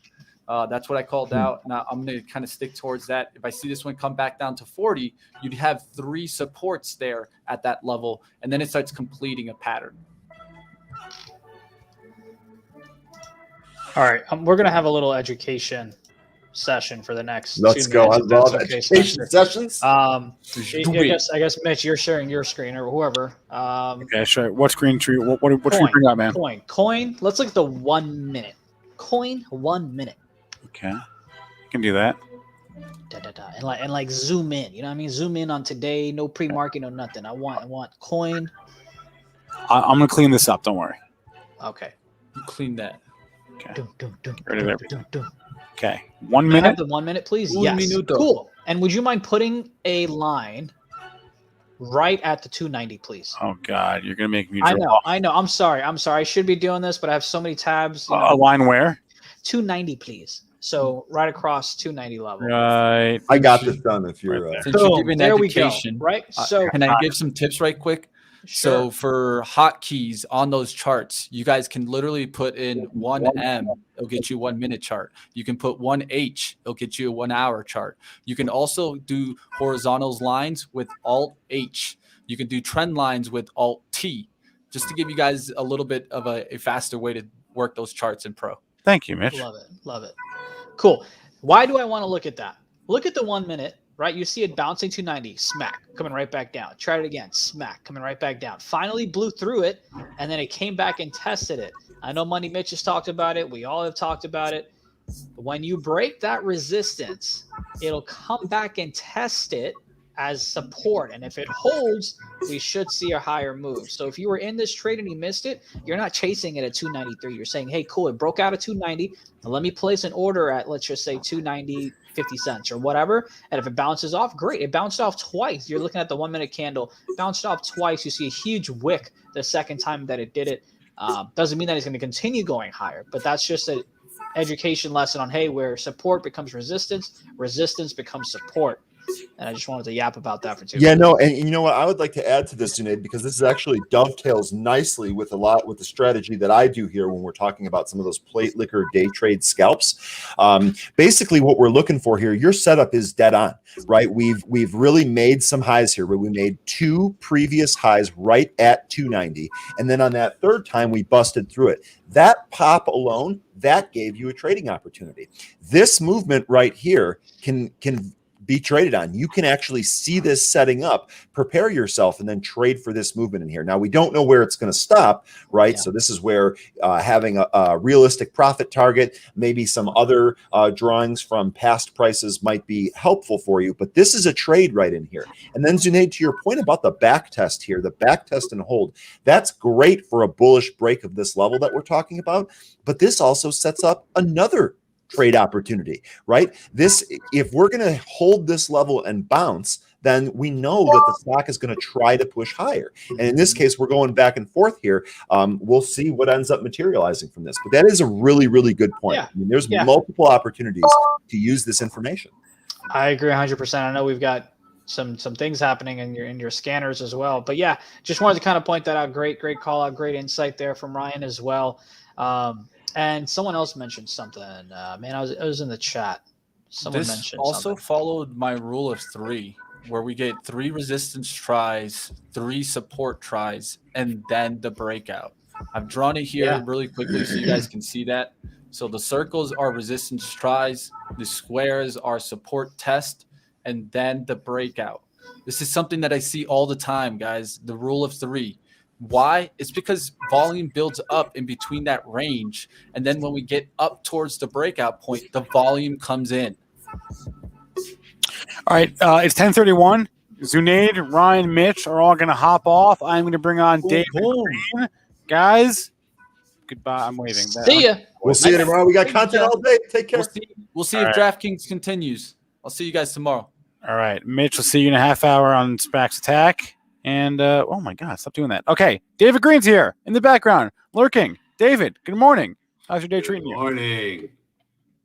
One of our best days ever trading in a room on top of one of your yesterday. best days ever?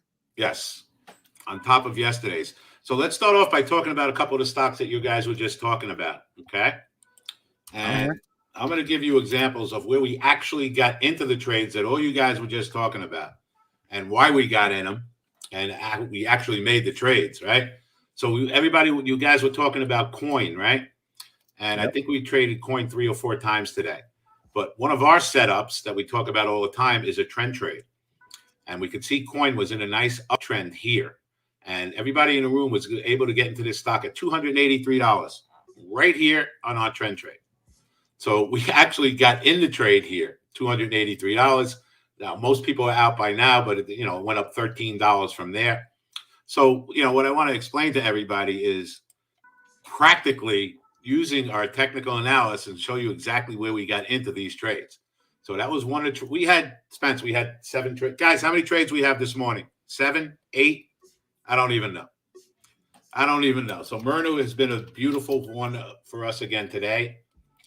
Myrna, we watched earlier this morning. It came down and hit our pivot point right about 422, went a little bit below it, and we were able to take 5 or 6 points out of that trade. This was just pointed in our room right now. So remember we talked about a trend trade when a stock is going up and pulling back to a trend line? Well, here is a stock that's down and goes up to a trend line. So when a stock is down and goes up to a trend line, we look to short it. This is a trend trade. It just hit our 15 EMA at 434 and produced $6 out of that trade in literally 3.5 minutes. So another practical trade that we absolutely just did. We did it this morning. Myrna's been a monster. For the last 2 days, it's been incredible. I mean, it has been incredible. Hood, which everybody always watches. Everybody watches Hood, right? We all trade Hood. Another setup that we had again this morning. Hood went from $54 to $52. Look here, it exactly hit our pivot point, $52. We took $1 out of the trade within 10 minutes. That was the third one that set up for us today. We're not in anything right now. I have a bunch of orders out to try to get into stuff. Futu was another trade. And again, guys, anyone who's wondering how we get all these levels and stuff, anyone who purchases our course, this is what we're going to teach you in the course. Always on a 5-minute chart, guys. Always on a 5-minute chart to start with. Futu was another stock. If we look right here, came right down, hit our pivot point at 104.30 and gave us a $1.30 trade in that one. AMC, guys. AMC. Yeah, talk about this one. we've had puts in this stock for a while. We had 40 puts. I think we still have 30 puts that expire this week, right, guys? Yeah, we still have 30 puts that expire this week. So we could use a nice pop down from here. Let me just see where they're at. We haven't liked this stock since it broke 54. And I'll show you on a daily chart, you guys, everybody out there. Okay. So here it was, this is going back a while now. Here was a stock that was in a major uptrend. Okay. It went to 72. This day, guys, when it broke $54 right here, that was my signal for everybody to get out of the stock, stay away from the stock, and get short. And from 54, it has done nothing but go down. And again, I don't make predictions long term, but there's nothing holding this stock up down to like $22. Came out with their earnings yesterday. I don't like to go against all the diamond hands people, but we've been short for $25. There is nothing encouraging to me that came out in their earnings report. They have $6 billion in debt. I just don't see it. You know, we are not diamond hands in that one. Let's put it that way. I don't actually know anybody. I don't know what it says about me. I don't actually know anybody who's been long this entire time. Maybe I don't associate with those people. Yeah. Listen, I have people coming into my room that are still stuck in a lot of these stocks from way up higher. So, yeah, you don't hear from them because they're not doing well, Spence. I was on TikTok yesterday, and I still saw 800 people. As soon as someone mentioned AMC, I'm not selling any. I'm buying more. I'll hold this forever. I have diamond hands. So, whatever. Look, we're traders, right? That's what we do in a room. We're looking for trades. That's what we do every single day. We just trade. I don't have any long-term opinions on anything. Spiders are turning down a little bit. Yeah, all right. Today was the first day, I don't know, in probably 6 months, I bought a little protection against the market. I think we're due for some kind of little pullback at some point. I'm not talking about even a correction or anything else, but we bought a little VXX today just to have a little protection. Okay. Just that's an overall view. Yep. AMC. I am in AMC at $4. All right. Someone in my room's long AMC at $4. Great. Yeah, that's a wonderful thing. Did you sell anyone who was 72? That's the question. I'm extremely curious because from a psychological standpoint, it is a bit of a mind fuck. So yeah. So here you go. You know what the answer is? She never sold any of it. Okay. So again, from 4 to 32 is still nice, but I'm just saying. Edit. Yeah. Yeah, Edit's setting up for a nice trend trade on the upside. I could tell you this, that I don't know, Spence, by 9:45 this morning, we were done trading. We had like 4 trades in the first 15 minutes that were just insane. Yesterday was the same. Rainy halted. What the hell is a rainy? Oh, my God. Well, there's several of these every day, right? It's indicated at 40 now, guys. RANI. It is shortable. Not that we want to go in and short it. There's a drug stock. There you go. Rainy Therapeutics Holding. I'm going to bet the average daily volume in this is nothing coming into today. Oh, it's actually an IPO. So, yes. But not even a good IPO. The average daily volume in this is like 200,000 shares. All right. Sometimes with these IPOs, you can get a couple of days of this nonsense. But we'll certainly watch it on a reopening and see if it sets up for a short at some point. Indicated at 27.50 right now. So for those people out there who don't know what we're talking about, okay, when a stock halts, I get an alert on my Interactive Brokers platform. And then you'll start seeing numbers come up on here. This is where it's indicated to open again on the reopening. So right now it closed at 26.20. It's indicated to open right around that level. What I'll do sometimes in these things, Spence, when we see something stupid like this happen, is put a bid in all the way down at like $21. Sometimes it'll open up in this range, give a giant spike down, and sometimes you get a chance to get into it, you know, at a much better price. Only problem with this is if it goes to $21, it's going to halt on the downside. So generally speaking, my advice to people in this is stay away. Let it do its thing. I very rarely want to be short a biotech stock because we've seen these things go to 100. So generally speaking, we want to stay away from that. Yeah, Hood was a great short on a trend trade, right? So Hood's been down all day. It rallied up to a trend line again at about 52.30, and look at it. Hey, David, I have to step away. I'll be back in like 30 seconds. Yeah, take your time. So guys and girls that are visiting, what we're looking at is when stocks are in downtrends, I want to be short, not long. And when stocks are in uptrends, I want to be long, not short. You know, we don't want to fight the trend. Coin. Yeah, we should have come up to 287 in coin on a trend. Did you guys buy a little on the 9 at 288? I'm going to hang out in that for now. Hang it. No orders for the moment. To quote me, David. So guys and girls, okay, Wall Street Global Trading Academy is where you go buy our course. All right, wallstreetglobaltradingacademy.com. We're going to teach you every single thing that I am showing you right now, and we're going to mentor you on every Thursday night. So wallstreetglobaltradingacademy.com. Go buy the course. I'll see you tomorrow night, and we're going to teach you all this stuff that you're seeing in here right now. Today is the last week that I'm having visitors in my room. The room is sold out. It is full. I am not accepting any more new members into my room. So today is the last day. I'll give you guys the next 3 days if you want to come visit in the room. And that is it. We are done.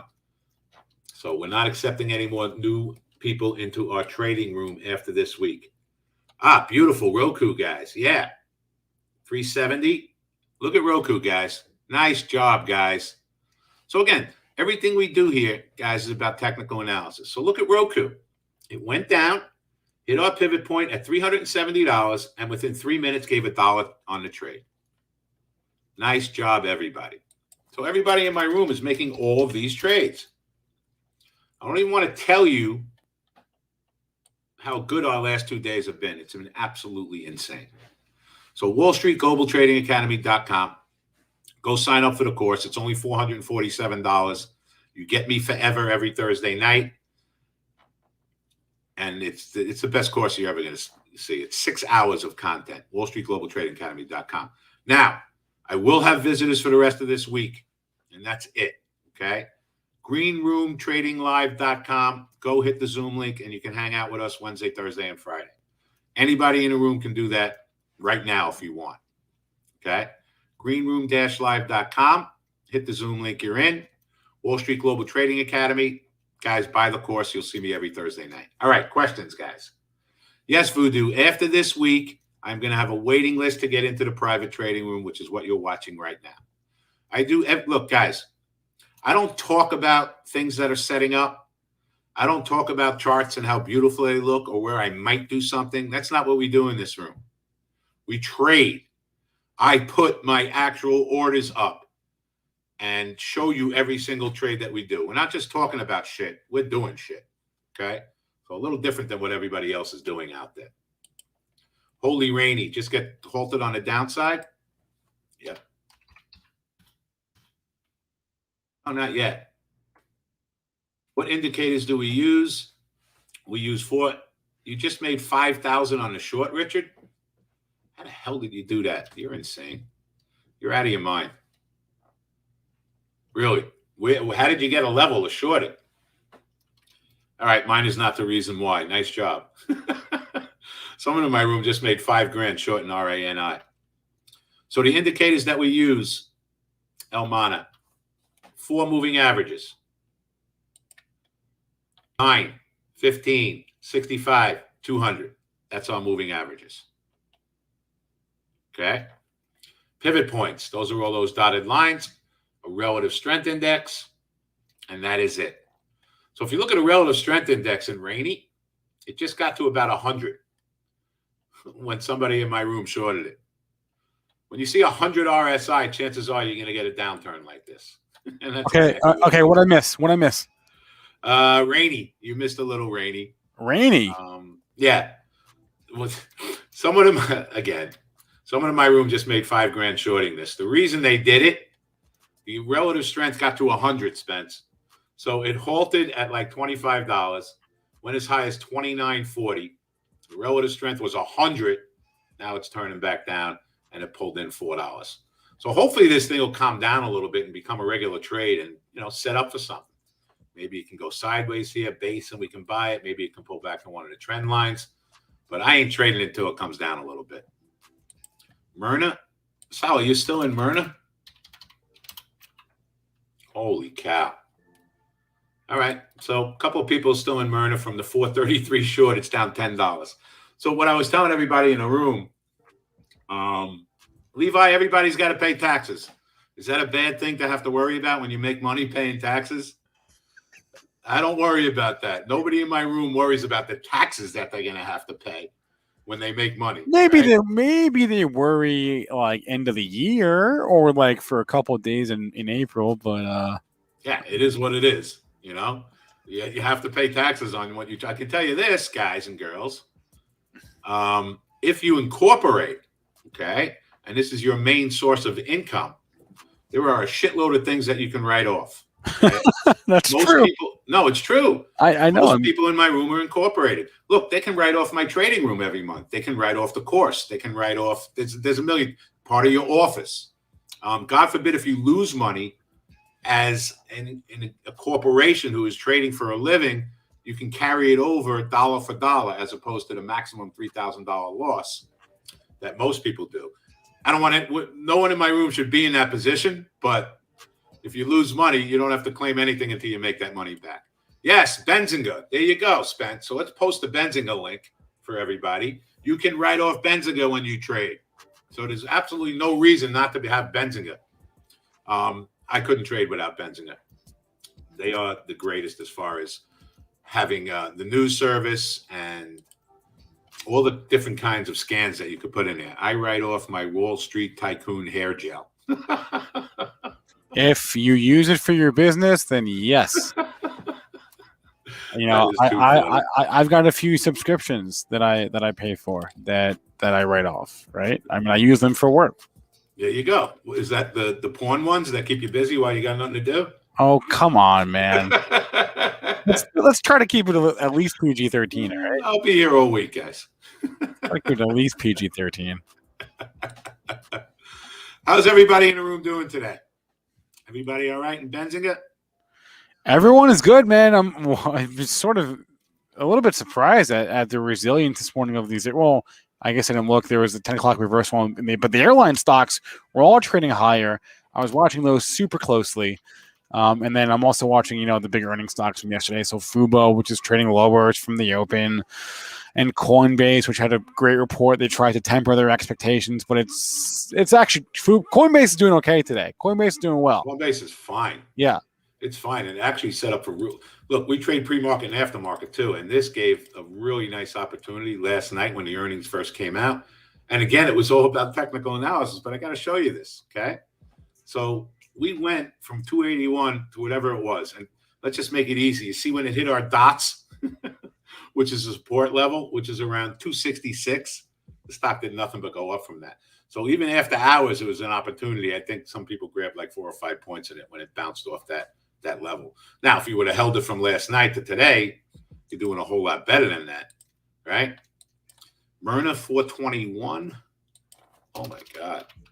Myrna Sal, you're still in this down 13 points. You're out of your mind. You are. Well, look, this is a good example of when a trade is working for you, why get out of it? And a lot of beginning traders, okay, even some of the more advanced ones, they don't make enough money on their winning trades, right? One of the things we do as traders is we'll lose too much money on our bad trades, and we don't make enough on our good trades. So if we get into something for a technical reason, i.e. shorting Myrna at $433, you cover some as it goes down and put money in the bank. But what you should be doing now, and always have a portion of it left, you have a trailing stop order. And if at some point it reverses from here and you want to lock in now a $10 profit, your stop order is at 422. But as long as a trade is going in your favor, everybody, and this is mega important because we want to try to get the most out of our winning trades and lose the least on our losing trades. But as long as a trade is going in your favor, you should always have some kind of position in that stock when it's working for you. I mean, we just broke a double bottom in Myrna now. So let's look at Myrna technically, right? Because Myrna could set up for another far from moving average today. Let's go right to the daily. And our daily chart, we have a support level at 413.40. Well, that is beautiful. That'd be down $7 from where we are right now. Guess what? We're going to buy some if it gets there. Technical analysis, right? So we'll put it at 414 in Myrna. Okay. And I'll put out 25 shares to start, but if it holds that level, we will add to that. That is a very big level on the chart. It'll be really stretched if we get down there. And everything we do, guys and girls, which you'll learn in the course at Wall Street Global Trading Academy, is based on our technical analysis. If we look at Myrna over the last, I don't know, month, right? Let's go back further and see. I know it hasn't been this good, but yeah, look at Myrna. I mean, look at this stock. It's been good since April. Since April, the stock has not broken any of our trend lines, right? Not. Obviously, it got a little overdone here, and we had a 90 RSI on the daily chart, and we've come in 70 points. So again, when a stock has a 90 RSI, it's going to come in at some point. It's come down 70 points. But the weekly trend has held the whole time. So my thought is right now, why won't the daily trend hold? Which is down at 413.10. So we want to buy it there. I think that would be enough of a pullback in the last couple of days. It could even set up for a little swingy dingy if it holds that level. If it breaks that level, and again, the beautiful thing about day trading and trading is if it breaks that level, we get out, and my next spot is 402. So everything we do is about technicals. We try not to think, right? Because thinking always gets us in trouble. We certainly do not hope, because hope is a losing proposition. It's not a strategy. And you kind of get to become a robot in this after a while. All right, do we want to try Rainey here at 22.50? Does anyone trust Rainey in the room? I'm leaving it up to you guys. I got a couple of hell no's. I got a couple of nope, nope, nope, nope. Okay, then we don't trade. See, everything we do here is democratic, right? You don't like the trade, I won't do it. I would buy some at 21. So let's put a little mark around 21. And again, the beautiful thing about what I'm even doing now, right? I'll put up 25 shares at 21. I'll have a dollar stop. If I lose $1 on it, not the end of the world. But if it pulls back to 21, down from 29, and shows us it's going to hold that level, we can size up a little bit. Okay? I just flipped Rainey. Good. No, Ramon, if you purchase the course, it's a one-time fee at Wall Street Global Trading Academy of $447, and we will mentor you every Thursday night forever. So no, that is not a monthly fee. My private trading room has a monthly fee, but that is full at the moment. I'm not accepting any new members. However, I will allow you guys to come and hang out for the rest of this week and watch us trade at greenroom-live.com. Yeah, I'm off a little bit here, guys. This is 413.40 in Myrna. Let's see if we get hitting this, guys. Let's see. 413.40. So now, if we get to 413.40, anyone who is short from 433, please get out of the trade because I'm expecting a bounce from that. Okay? So if we get back to that 413.40, get out of your shorts, guys. What is the name of the training? Jeff, it's at Wall Street Global Trading. The link is on the screen, guys. The link is on the screen. It's in the chat as well. Okay. Oh, there you go. Yeah. There it is. The link is on the screen. It's going through on the bottom. Yeah. And greenroom-live.com if you guys want to come out and hang out with me for the rest of this week. In NVAX, where are you in NVAX, guys and girls? Where are you NVAX? Did we have a 15-minute there or something in NVAX that you guys jumped into this thing? All right, there it is. I see it, 241. Okay. You getting a buck out of that trade? So everybody in my room is trained not to do anything. He says it so fast I can't catch it. I'm sorry. Yeah, AMD coming down to a little support level here, guys. Just missed that 107.40, and then we got 106.60. So I like AMC at 106.60. Why does it feel to me like the market's going down? I'm looking at all these stocks, and it feels like the market's going down. It's probably not. It's not. All right, that's what I'm saying. Let's go 106.65 in AMD. I like that, guys and girls. But the whole thing about trading, when we're day trading, is patience. We don't make a trade until our charts tell us to. We don't run in and do something if there's not a technical place for us to do it. And that's what trading's all about. Come on, Myrna, don't bounce. Just go down another $3. So Myrna now, I'm going to go to the 1 minute chart. We're 7 points away. I want to see it keep coming down, but if you get a little green bar from here, chances are it's going to bounce. So we're kind of looking right now to see if we get this far from moving average trade, Spence, which is basically, when we think a stock is too far away from our closest moving average, which right now we're about 9 points, right? How we execute a far from moving average trade is we're watching it very carefully right now. And if it throws in a green bar, as it did here, right? Here it threw in a little green bar at 416 and went up to 418.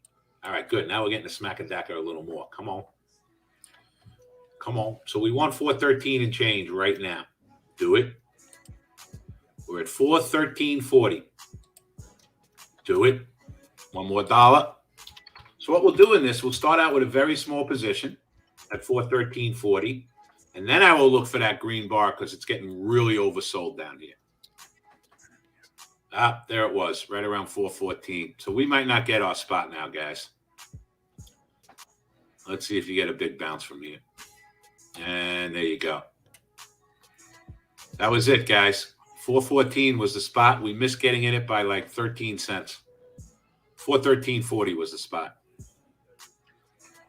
So look, Spence, you see what just happened there? And I'm not saying it can't go back down, but it got to that 413.80 and spiked up to almost 415 for $1 profit on it now. So I don't even like the spot we were bidding before now because it's probably going to go lower than that. It just did. Oh, we just got it at 413.30 because I didn't cancel it. All right, that's fine. So let's put out some to sell at 414. Again, we'll look for the far from moving average trade now. Put a little at 414. Don't panic out of this. We'll see how it plays out.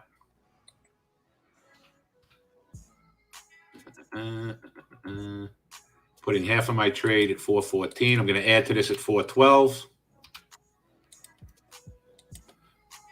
We're going to get the far from moving average trade soon, guys. So hang out. You want to buy a little at 412. Let's see how this plays out, Spence. We're still on Myrna? Yeah. We're still in Myrna. All Trying right. to sell a little if we get above 414.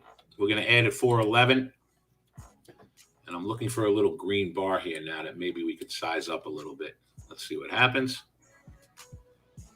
Again, guys, nobody should have a big position. All right? We're waiting for the far from moving average trade, which we're going to get shortly.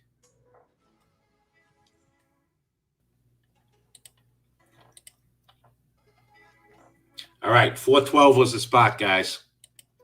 412 was the add. Start selling at 413 if we go in that direction. There we go. Just sold a little at 413. Put out 413.50. There we go. Boom. Put out 414.20, guys. It hit 412. And out at 414.20. So there's the trade, Spence. Boom, chaka-laka-laka. All right? So it got way oversold. It gave us the green bar reversal at 412, and we just took $2 out of the trade. Well, it was the far from moving average trade, guys, even if you didn't fill at 412. We grab it with a market order at 412.30, and we sell it at 414 and change. There we go. David, if buying the course now, will you allow rain check as a visitor? Yes, 100%. Yes. Now this thing can keep going back down. I don't know what it's going to do from here. I have no idea. Now what we'll look for, okay, is the next spot we really have, guys and girls, is, let's look. 402 is the next spot now. So 402 is the next spot where we want to buy some stock. We won't do anything until it gets there. So today has been an absolutely spectacular, wackadoodle, beautiful day. That's fantastic. Now we can watch the RSI again, but it could go to 402. That's what I think is going to happen next. All right, I know it's 11 o'clock, Spence. You had a great day. Time to go enjoy the rest of it. Yes, right? Absolutely. I mean, no other open orders. Cancel all it. AMD hit. Oh, it's going to hit. All right, Spence. My pleasure to be here, guys. All right, guys. David Green, link on screen on the bottom, link in chat as well. He joins us every Monday, Tuesday, and Wednesday. So you'll see him. And guys, come on in and visit the room, greenroom-live.com. I'll see you guys on Monday. Love you, Spence. All right. Everybody in a little bit. All right. See you, man. All right. Here is the situation. So normally we would be going live. I would end the stream. We'd go to SPAX Attack, right? Starting at 11 o'clock every day. Chris K, a.k.a. Chrisopedia, his power is out. He said, as of 9:30 this morning, his power was out and has not come back. Kind of hard to do. I know. Kind of hard to do SPAX Attack with Chris Catchy and Mitch Hoch without half that equation. So here's what we're. I mean, it's kind of like doing SPAX Attack without my brain. So right, exactly. I mean, kind of hard there. Exactly. So here's what we're gonna do. We're gonna stay on. I know you guys want some SPAX content, and we have some stuff prepared anyway. So we're gonna stay on, do some SPAC stuff. Mitch and I. If we get Chris, great, but I'm not counting on it because his power hasn't come back, and it's been 3 hours now. So yeah, his kind of phone is dying on us. So I could, if he comes back, it would definitely be the miracle. So if you guys want to pray for the miracle, is Chris okay though? Wait, Arun is asking if Chris is okay. Yeah, I appreciate I appreciate your concern. His health is less important than this show. So we must go on. Chris, honestly, I would bring his kids on if I could, but he won't allow that for me. But. Yes, Roy, get that Generac, Chris. What do you? Yes, Chris. I don't know. I need one of those too. Get a generator, man. What are you doing? Tesla Powerwall, Chris. I don't care if you're on your last volts of electricity. Come on with us today. I don't know what he's doing. In all seriousness, I've joked about this in the past. I'm definitely way underprepared for a power outage. We've got like no batteries at home. So this is a reminder, PSA, have some batteries. Yeah, have a generator if you can. And day traders, invest in a power backup. Yeah. That's not a bad move for you day traders out there. I used to know a friend that had one like that, and the power went out, and he was just like, "What's up, bro? I'm running on power supply." I was like, man, that's pretty bold. I gotta admit. Yep, for sure. All right, so make this your public service announcement of the day, brought to you by Benzinga. Go get that power, that generator, or at least some flashlights or something. Dude, I'm about to become a salesman for these things or something. Got to make some commission on that. All right, let's go ahead. Let's take a look at the 11 earnings reports that came out today. Honestly, some of these are going to be coming out in the afternoon, so we'll kind of be paying attention to them. Some of them came out this morning, so we could take a look at some of these. First one up, I think that did report this morning was APPH. Okay, yeah, so Harvest. Yep. All right, You want me to read the numbers, and you want to share your screen? There you go. You can read the numbers. I have some of their actual report here. PPH App Harvest. There we go. Okay, so you see the first headline, right, is they actually lowered their guidance. So I'll give you the earnings, the backward-looking numbers, right? Earnings per share, as much as that matters, they lost 32 cents per share versus a 19-cent loss. Estimate sales missed also 3.1 versus 5.8 million. That's not great, but it's less important than the forward-looking numbers, a.k.a. that guidance. So they lowered their sales guidance for the year from a range of, this is really bad, from a range of 20 to 25 million to a new range of 7 to 9 million. I don't know if I can remember a guidance cut on a percentage basis quite that large. Again, on the low end, it was 20 million. Now it's 7 million. That's their sales guidance for the year. EBITDA loss guidance, as well, widening as you would expect. Oh, but don't worry, guys. They reaffirmed their sales guidance for the year 2025. Don't worry about it. We're all good. 2025 it's kosher. We'll be all good by then, bro. But this is why people hate SPACs. Is for headlines like that.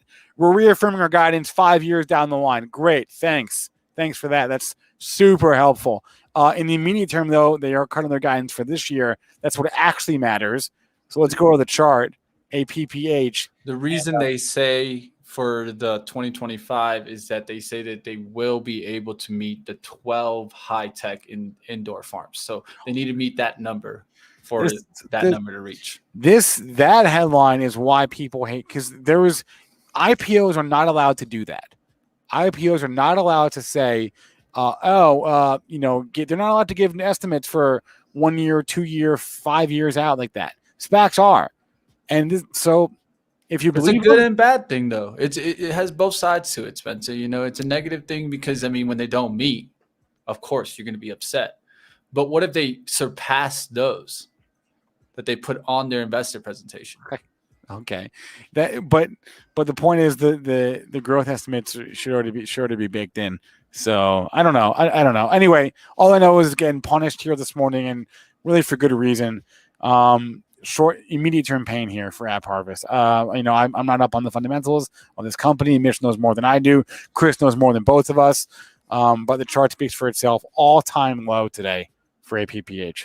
So what's going on here, at least from what I'm seeing in the earnings, is a lot of it, they did increase their sales in their tomatoes. They sold 8.6 million pounds of tomato in the second quarter, an increase of 4.8 million pounds in the first quarter. The real difference here is that they're not expanding fast enough. They're not selling at the rate that they expected to meet. So that's what I would pay attention to moving forward. We're going to see if they can finally start meeting the speed that they put out there that they could sell. And so the increase was a big increase, but it still wasn't big enough to get them their numbers that they need. All right, this is your disaster of the day. Down 34%. I can't imagine there's another one that's doing worse. Is there? Tell me there. I don't know specifically just yet, but let's go to M. Oh no, this one's actually out. I thought this would be out today. Man, this one's getting hit hard already. MTTR is getting hit already pretty hard right now, but the earnings come out actually today at 5. Yeah, that's a pretty hard hit right there. Well, down 5%. Sure. It's down 5% today, but it's basically right back to where it was yesterday. So we're unchanged for from Monday's close. You know what? I think I'm inclined to give some kind of a bias view, bullish bias view to any SPAC that is, frankly, it's a low bar to clear. But if you're holding $10, that's a good sign. This one's holding 15.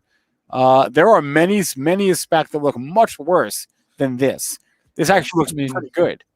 Yeah, it's not bad at all. Let's take a look here at EVgo. EVgo's actual conference call is in progress right now. Should we try to listen to it? We could. We literally could. It's right there for us. Let's see the call's details. Let's see if we can. Let me see if I can get that set up for us. Since you don't have your audio shared. I'm gonna try to do it quick. What? I have my audio shared. Oh, you do? Wait. Can you not hear the music? Earlier I did, but I don't hear it anymore. You didn't hear that? Oh, now I hear it. There you go. It was just too quiet. Okay. Is this going on right now? Yes, it is. Wait a minute. So EVgo is, the charging infrastructure. Let me go ahead and read what I have here for EVgo. So right off the top, they had a strong revenue quarter, a 16% increase quarter. Their customers topped 275,000 permitting authorities and calls going. State government funding partners. You want to listen? To create a charger deployment flywheel. See what we got that positions the industry to rapidly advance from station concept to energization. Live listen here, guys. EVgo just 4 to 8 weeks to actually construct a fast charging station. The typical all-in timeline of end-to-end station deployment can take from 9 to 24 months, allowing for interactions and sign-off by hosts, utilities, and government permits. Help compress project development. 1 minute chart up. I got you. Kicked off an initiative in April called Connect the What, in which we're providing a forum for stakeholders like site hosts and utilities to share best practices. This audio quality is terrible. I'm sorry, guys. Yeah, it's really bad. Collectively, we're aiming to achieve ideas to energization timelines that are more efficient and hence meaningfully shorter, possibly removing months or even quarters from the timeline once that flywheel is really spinning. Paul said that doesn't even sound like a real person. EVgo's market leadership in public fast charging for the retail market has given rise to expanded work with both existing and new partners as the base of EV applications extends across new segments of the transportation sector. You know what? I almost want to come back to this in 10 minutes. Yeah, we'll come back. I'll give some highlights here. The main thing here is that they added 1,548. So that's their chargers still count through 2021. Now they added in this quarter 104 new ones. So this is the thing that you need to keep a watch. So they have a pipeline that they're trying to create more than 2,000 chargers. They're already at 1,548, so not too far. And then in a quarter, they made 104. They're really trying to push that pace up. Every quarter, they've been kind of getting it to the next level. The real question is how much can they make in the future? I mean, they're going to definitely need to increase from that 104. Of course, recent highlights, the GM expansion, the commercial relationship there, that's definitely going to help. And one thing to also realize about EVgo is, I mean, at the end of the day, they're going to probably make partnerships with all the car companies. I mean, it's not just going to be just GM. So I'll be paying attention to see more partnerships come out of that. And it looks like right now, kind of went down, not much here. I mean, it's only down to 1050. So you're less than 2% down. I'll keep watching this one. I think that's not that bad, right? I mean, at least from the reaction from the investors right now. Where could we come back down to? We're trying to find support. I think we could come back down towards 950s, but when it gets back above 11, this one will be looking decent. Let's go ahead. Let's get into another one. I did have another one that did report. Hyzon Motors, HYZN. Okay, Hyzon. Let's see what the numbers are. Let's scroll down. No, let's go to the news section here. HYZN. Earnings irrelevant. Frankly, earnings are, no one who owns these stocks is owning them for what they're doing this year. So, yes. So the numbers are basically meaningless, and that goes for good or bad, frankly. Whatever. They lost $9 million on EBITDA basis. At least they reaffirmed their sales guidance. They're gonna ship 85 vehicles this year, which, how many times have we said this? It's one thing to design a concept. It's another thing to actually scale up production. They are a long ways away from that. They said their fuel cell powered trucks will hit the road in California, and that's where we're at. So they're not going the same way as the other company was, but they're at least reaffirming their delivery guidance. So regardless, though, it's down 13% today. Again, if you own these things, it's the same story across the board. If you own them, you probably have to just stick it in a drawer for a while and forget that you own it. Let's take a look at the one that you owned for a little bit there. Which one? Hyliion? Yeah, exactly. Conference call is actually going on right now. They actually released it intraday earnings. I didn't even know. A minute. They did? Yeah, I didn't even know that was like a thing. Why would they do that? That's not good. No, they didn't. The earnings were out yesterday after the close. It says they were released today during market hours. But... No, that's what it says. But I can see right here that they was out. That's what it said on the chart. So it's kind of weird. I'm pretty sure they didn't do it. No. This is yesterday after the close. EPS 9 cents. Don't see an estimate there. Is there a revenue figure? Revenue. Let's scroll up. So to me, the big thing was them talking about that they still have the debut of the Hypertruck ERX demo units, both scheduled for the third quarter of 2021. So that's going to help. I mean, of course, the product really starts coming back out.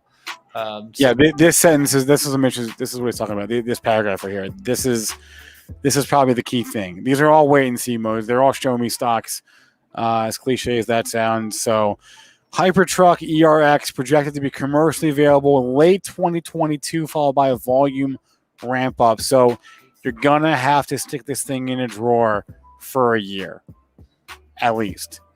Unfortunately, if I'm out. You know, I played this one a little bit when SPACs were hot. They're not hot now.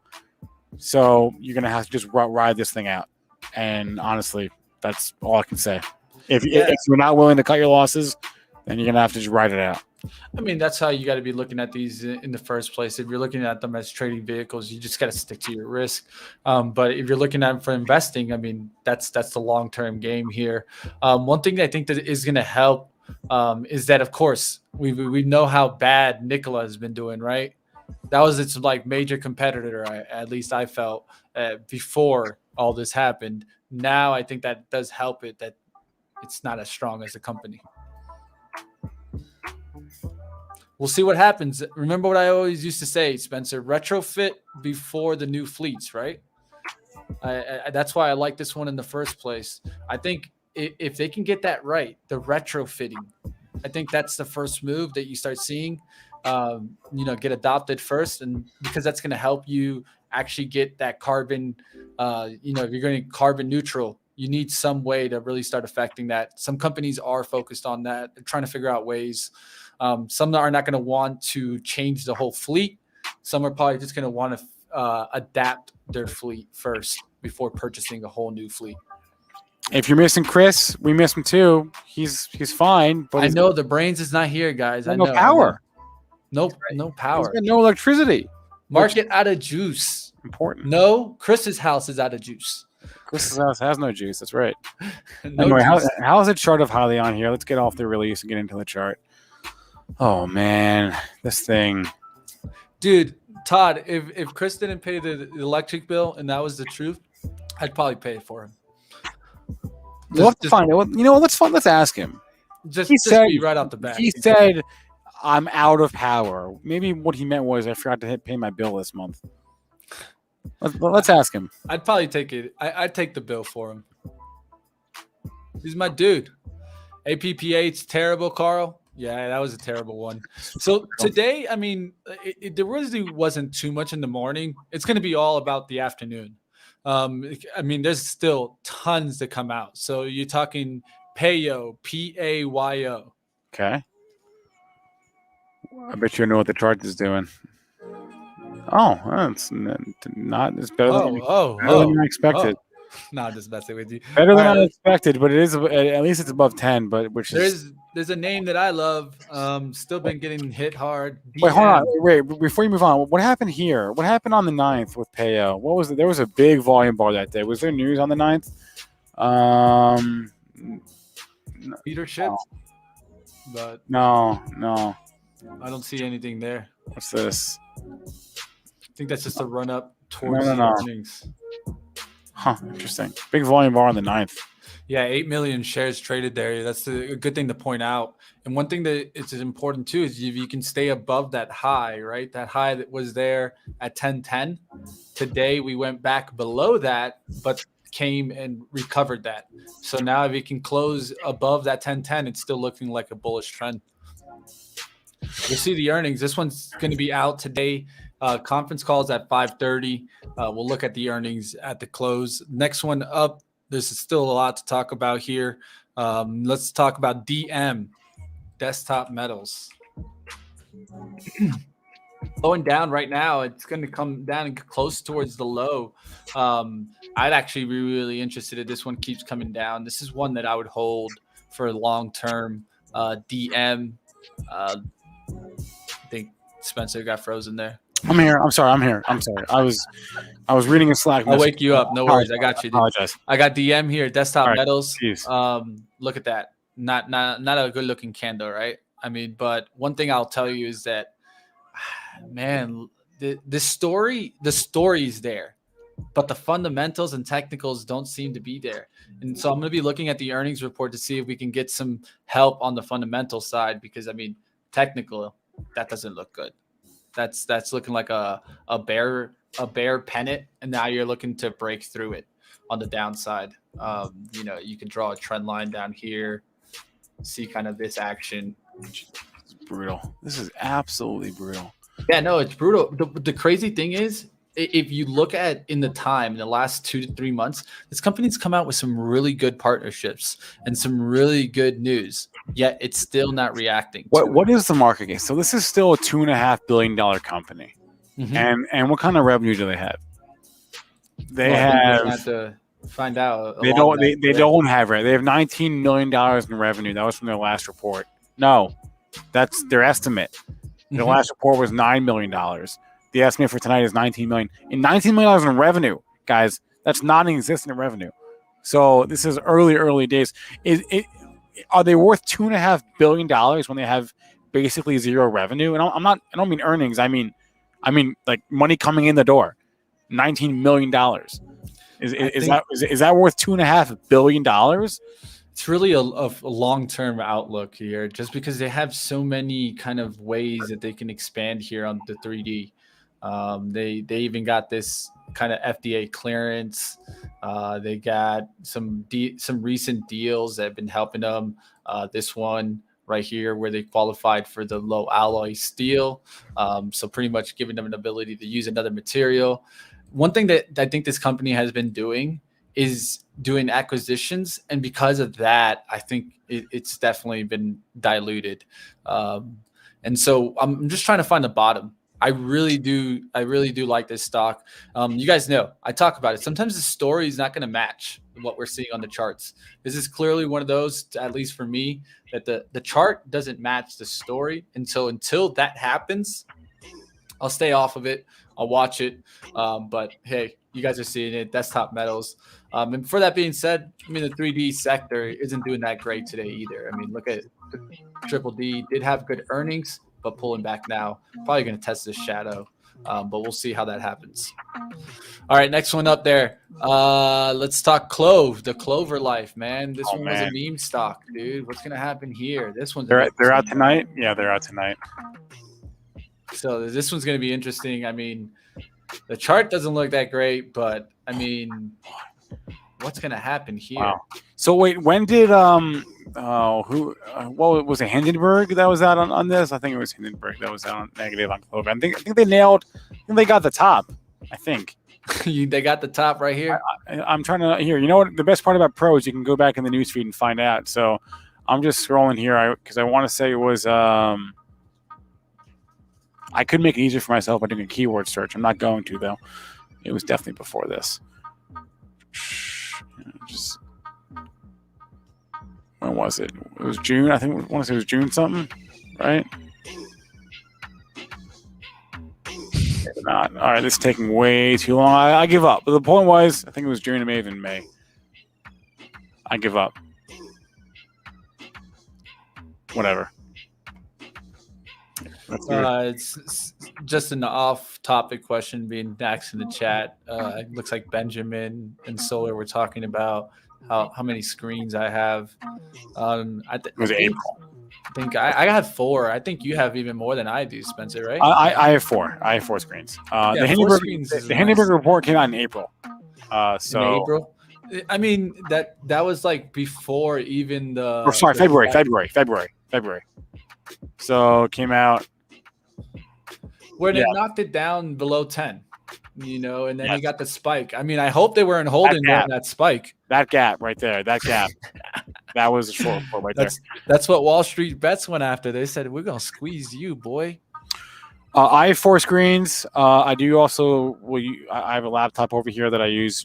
Like, that's where I'm playing music right now. But I use 4 screens typically for everything. But screens, number of screens, not an indication of how good. Of profits. Yeah. No, but you got to find what works for you with screens. One thing that can happen if you're a trader, you can have too much noise. I can tell you that. Yeah. Too much noise is something that happens common. There was a guy that I interviewed. He's been on a few of our shows, actually. And he has, I think, Steve Kalajian, and he's got like legitimately like 30 or 40 screens. And I don't know how that's humanly possible. I really don't. So No, I'd have to say the same thing. I mean, I could see myself having that many screens, but what he's doing is also he's not putting multiple charts on one screen. He's literally putting one stock probably on each screen, and so with that being said, it's just a visual thing. I mean, if I had the wall space, I mean, I'd probably do it myself, but. Let's go ahead. Let's keep going. Let's go into the next one here. Next one up that I want to think about that I'm going to really be paying attention to is going to be Open. What's going on with the housing market? They report tonight? Oh, my God. Man, there's so many SPAC earnings tonight. Wow. Dude, so much. I mean, Open's an important one, right? Don't you think? Open is at least like Open Door is at least a real, like they have a real business. Like you just go to their earnings. They're making money. They're making money. Okay. They're making money. My calendar is a little messed up, so I apologize. But you can look last quarter, right? Well, for the last report, which was the quarter before that, they made 600 and I'm sorry, they made 750. We'll round it up, $750 million. They have real business. They have real money coming in the door, which is what you want to see. So let's look at some ratios here. So what's their So they don't have earnings and are profitable. Price to sales is 4.1. It's high, but it's not astronomical high, right? 4.1. A lot of SPACs are.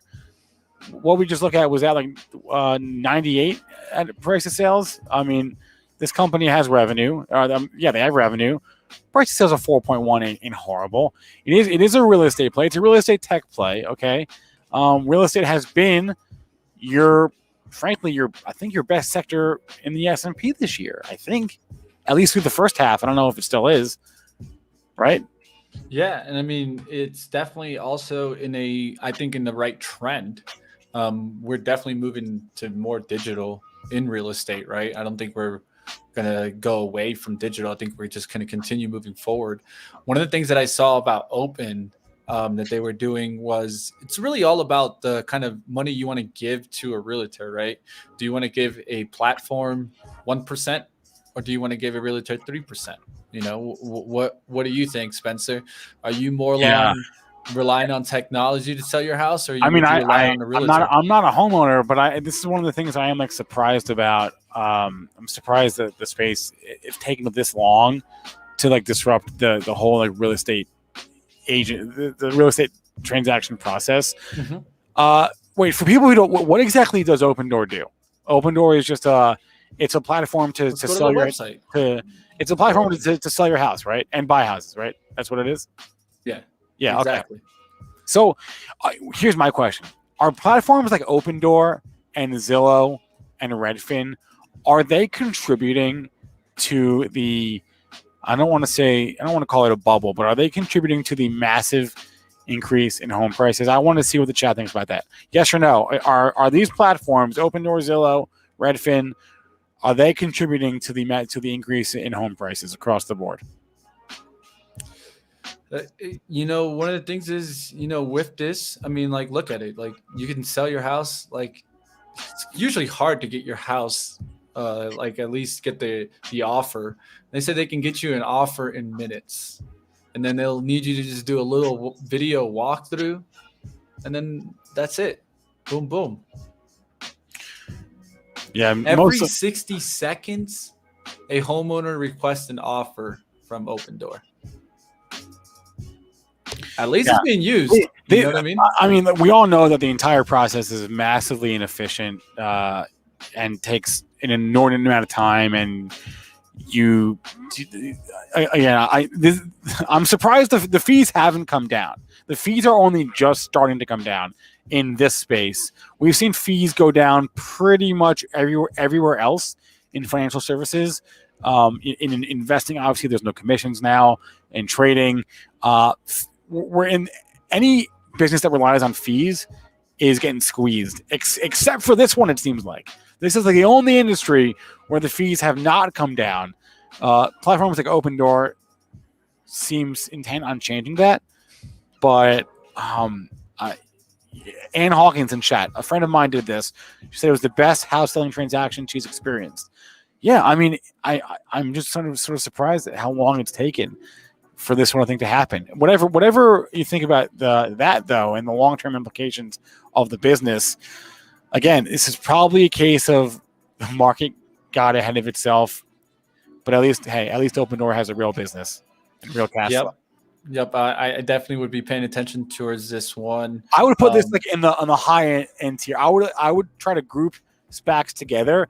This goes in like the don't forget about this one tier. Like this one goes in the come back to this in a year tier, or not total piece of trash tier. No, you're completely right, Spencer. I literally talk about this. That we have to put these SPACs in different baskets. There's SPACs that are actual businesses that have been around even before there were SPACs, right? I mean, there's companies that went SPAC that were around for 20 years before they even went SPAC. I mean, you can look at Body. Body's one of those companies that at least you know that they're going to be a company. They're going to be around, right? So you have to get the ones that are pre-revenue, and those got to be a completely other basket. You know what I mean? You're talking about completely futuristic ideas that don't make, like right now, they don't do much. I mean, there's a bunch of these kind of, let's say like even like the air taxi ones. There was a new one that just went JOBY just started trading. I'm not sure if it traded today. I know it. Yeah, it is trading today. Let me see. Yeah, perfect. JOBY. You can. I've heard of Joby. Joby Aviation. It's actually doing.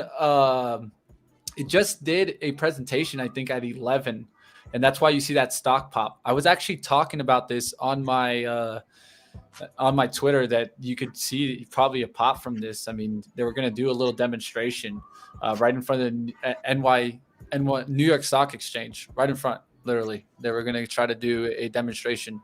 So it's going to be an interesting. I mean, these are futuristic stocks, right? And so with these, I mean, you never really know where they're going to go. It's pure speculation that you're trying to jump in on. Oh, I like this track. Okay, there's more. There's more earnings. My man said, I like this track. Yeah, this is a good track. There's more earnings. We have Body. You mentioned Body. Aren't they tonight? No, I think Body's tomorrow. Tomorrow. Okay. We got so many. I got more. I mean, what do you got? What do you got? There's one that I'm really interested. LAZR. That's going to be tomorrow. Lasers. This one's going to be interesting because I think, and I've talked about it, that I think, we have to get this autonomous correct before we really get this EV boom. This one's held its highs. I mean, look at it, $17, Spencer, right? You always tell me, is it buy 10? This one's. I mean, yeah. Hey, look, it stopped going down in the last month, right? Mm-hmm. We'll call it 3 weeks. No, we'll call it a month. These are going to be interesting. I mean, this thing got up to the high on the chart, 47.80.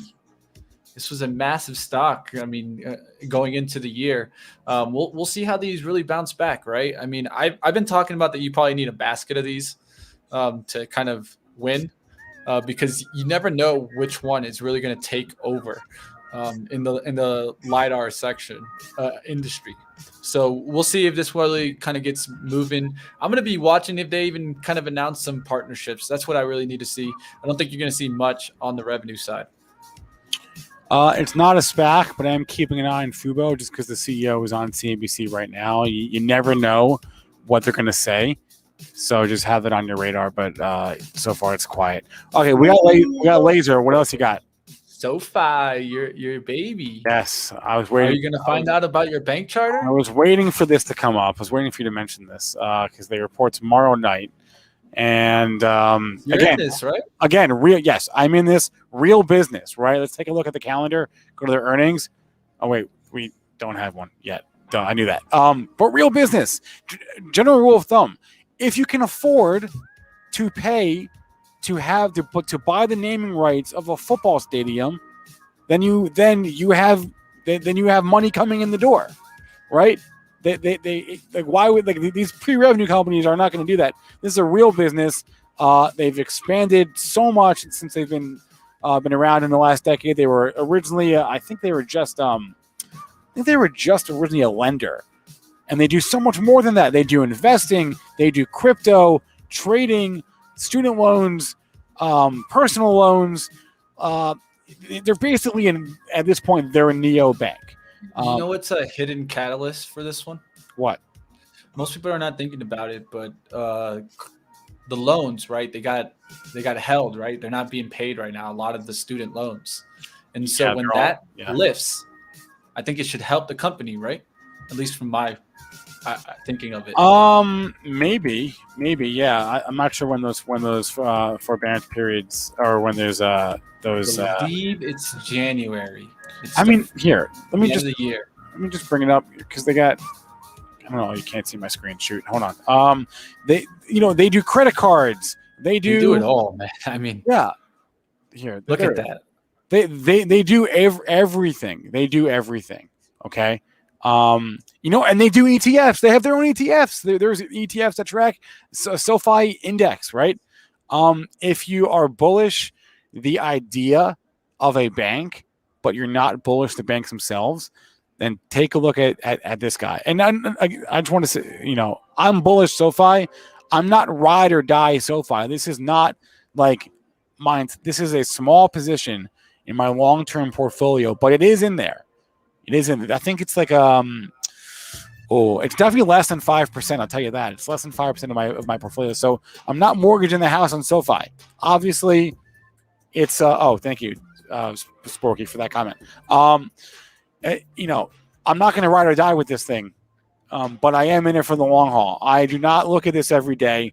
This is not a trade. I'm down. I'm in it from 20, so I'm down now. I'm okay with that. I'm okay with taking some heat. I say it all the time. Put it in a drawer. I put this one in my drawer. I don't intend to take it out for a little while. Okay, but at the same time, as bullish as I am, understand that I'm not gonna stake my entire portfolio on this one company. I am not. This is one of a dozen plays that I've got on, but it is a long-term play, and I am convicted, and I'm willing to hold down into the teens. If we get below 10, that's a different story entirely. We get down to single digits, then I may have to reassess. I don't know if I can take that much pain, but I can take 16, 15, 14, 13, 12. I can take all that. The question that Paul has, can you deliver my groceries too? Not yet. Not yet, Paul. Keyword is yet, though. Keyword is yet. This company, they do everything. I see their ads that's not, necessarily indicative, but I see their ads everywhere. Okay. And every time I see them, they're doing new stuff, frankly. So that's enough of that. But you guys know, you know where I stand. Okay. All right. I want to put one on our radar now just because it was on our radar yesterday, but man, it didn't get moving today. Starting to get a move. I'm going to be paying attention. 1 p.m. New NFTs, MUDs. Oh, MUDS. Okay. MUDS. Wait, that I was tried to buy them yesterday. You saw me, Spencer. Yeah, that is it going to get delayed again? I highly doubt it, but I'll tell you one thing. I'll be on the platform ready to buy some. Last time I bought some, I made like 1,100%. If I wanted to, I could have sold the packs the same day. I do expect the packs to sell out, and that right there will raise the value itself. So the question is, how many premiums and standard packs am I going to get? I'll probably try to go for a premium pack and a couple standards, but we'll see what happens. Now it's looking decent. It pushed up there towards 11.25s. Let's see if it holds like 11.05 or 11.10 on any pullbacks here. And then at that time, right by 1 p.m., you want to see some volume just being thrown at it. That could be traders thinking the same way that I am, and we can get a run. Oh, NFTs. I know. I think the same way. NFTs were the same way like that for me. I think when I started getting into more of the sports NFTs, that's when I got interested in it. But there's so many NFTs now.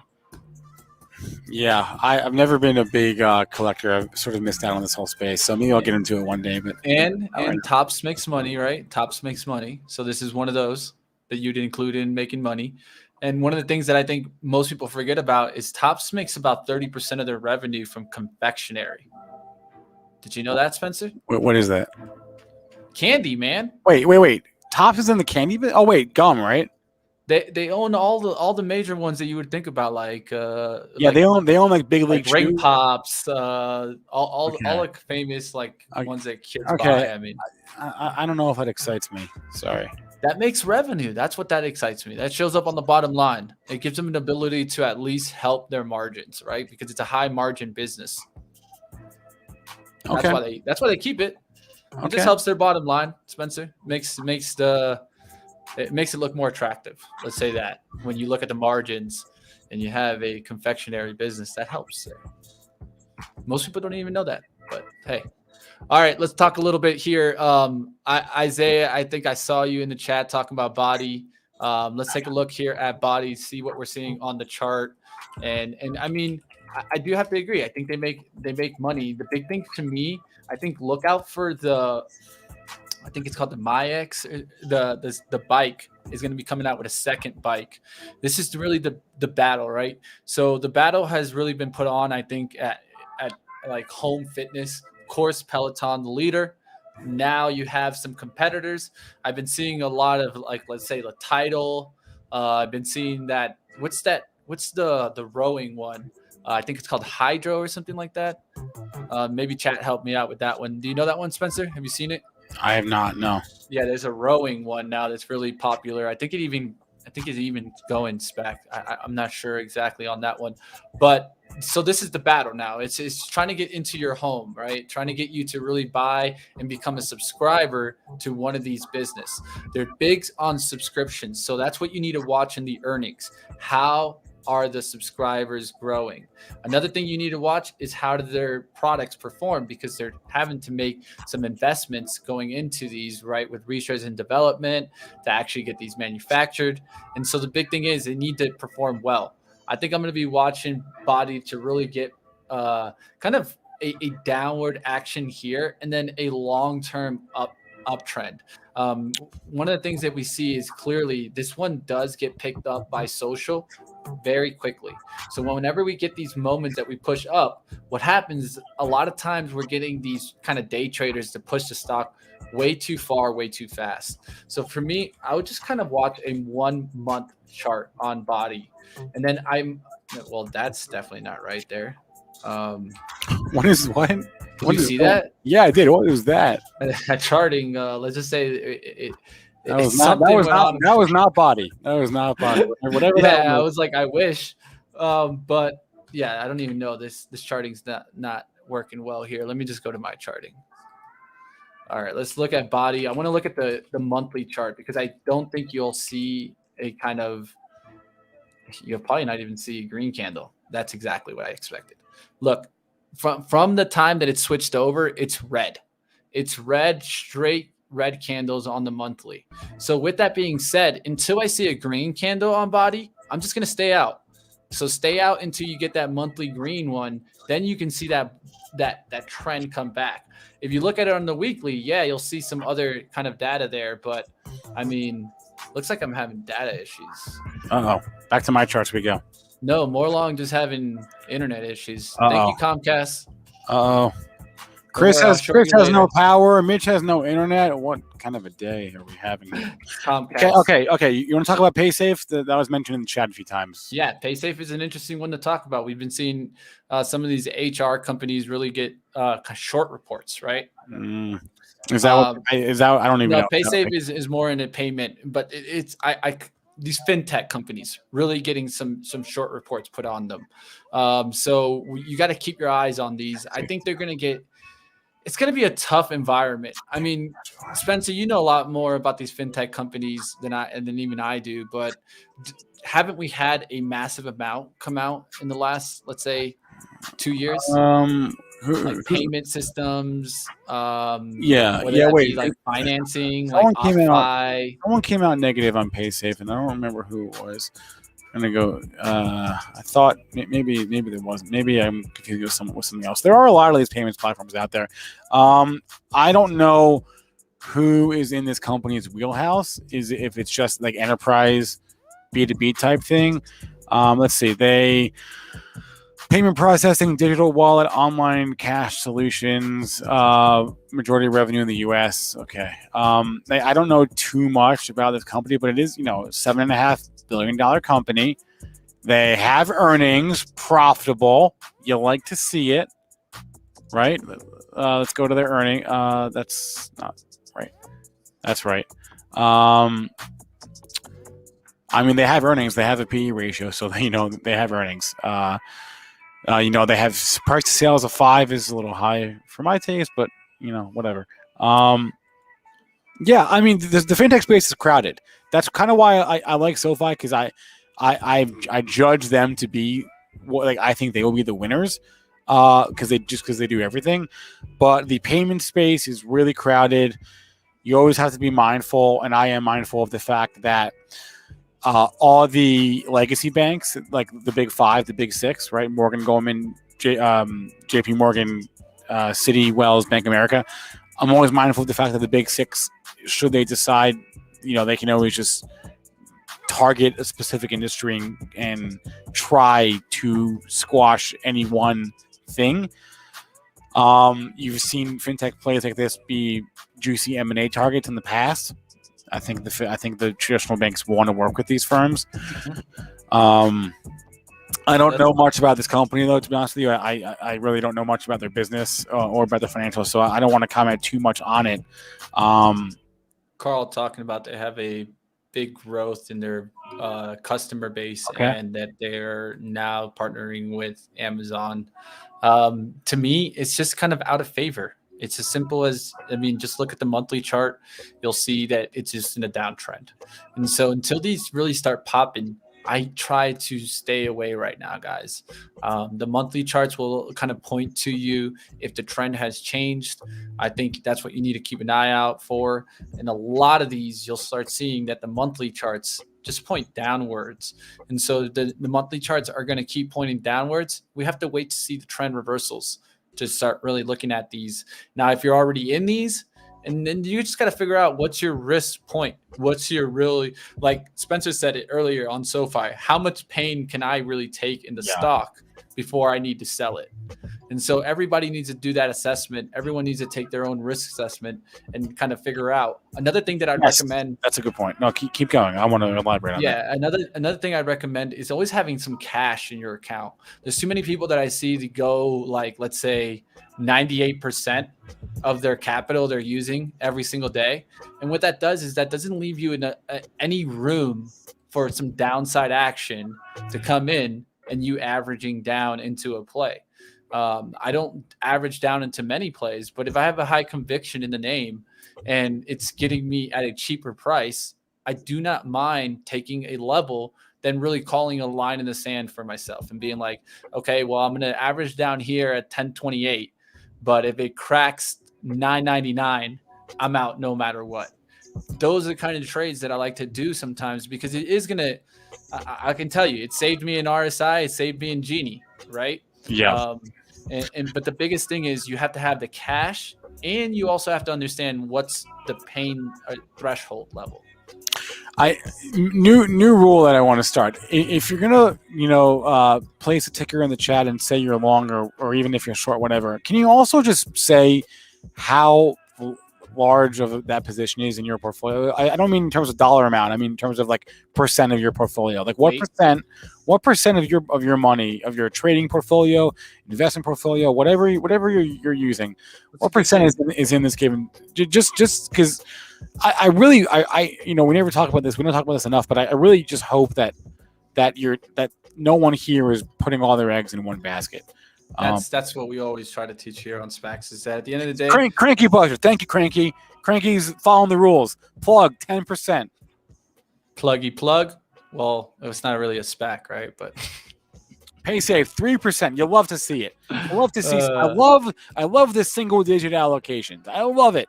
I've got 65% of my portfolio in. You started a new trend though, Spencer. I like it. Yeah, I've got 65% of my money in 2 ETFs, right? VU and VEU. So the rest of it is all spread out amongst everything, right? You want to yell at me? Yeah. I got way too much money in DraftKings right now. I need to close it. I've got.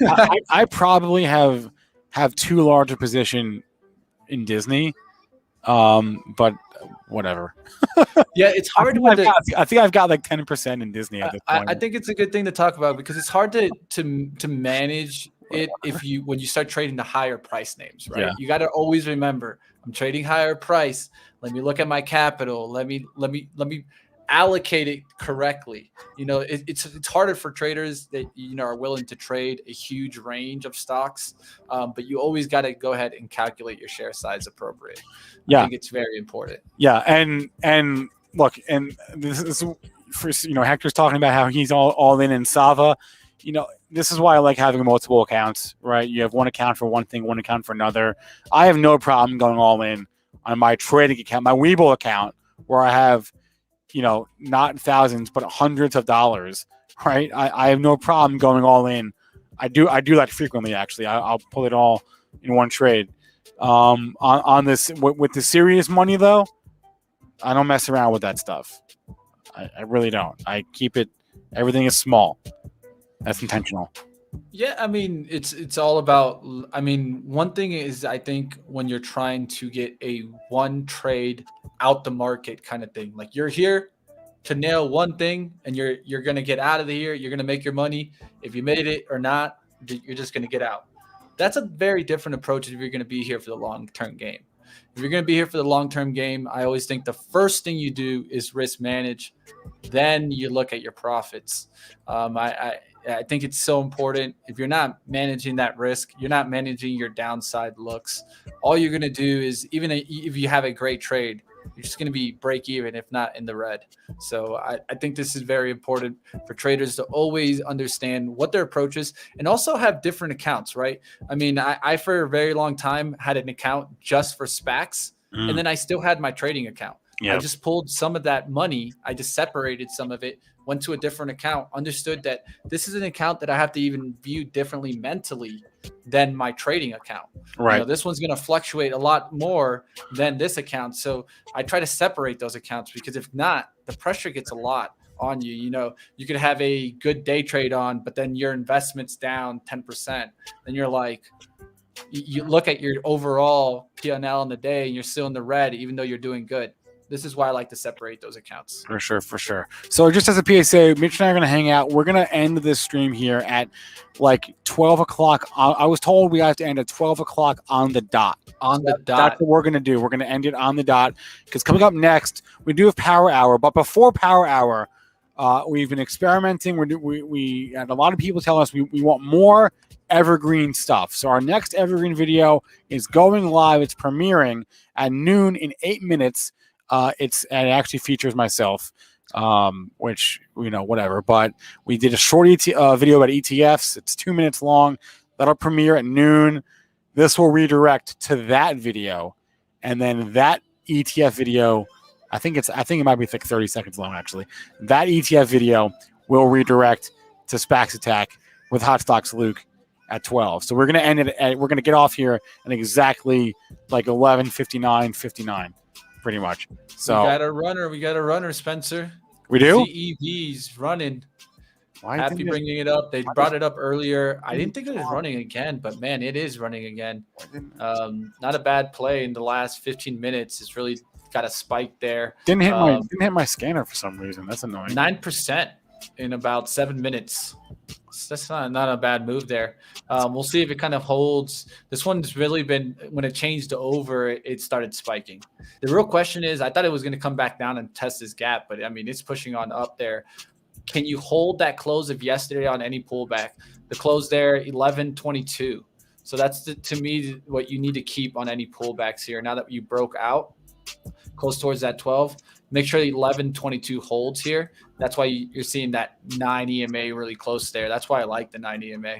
But we'll see if it holds that pullback and then gets that push back up through 12s. Utilities, man, starting to get in the green. Just to do a little overall market look. Yeah, XLU is your leader today. Utilities is your leader. Utilities pushing hard. Industrials pushing hard. Infrastructure operations. What is ACA? I've never even heard of this stock. Do you know this stock? ACA? No, I don't. I don't think I do. Doing well. Definitely up. That's a new one for me.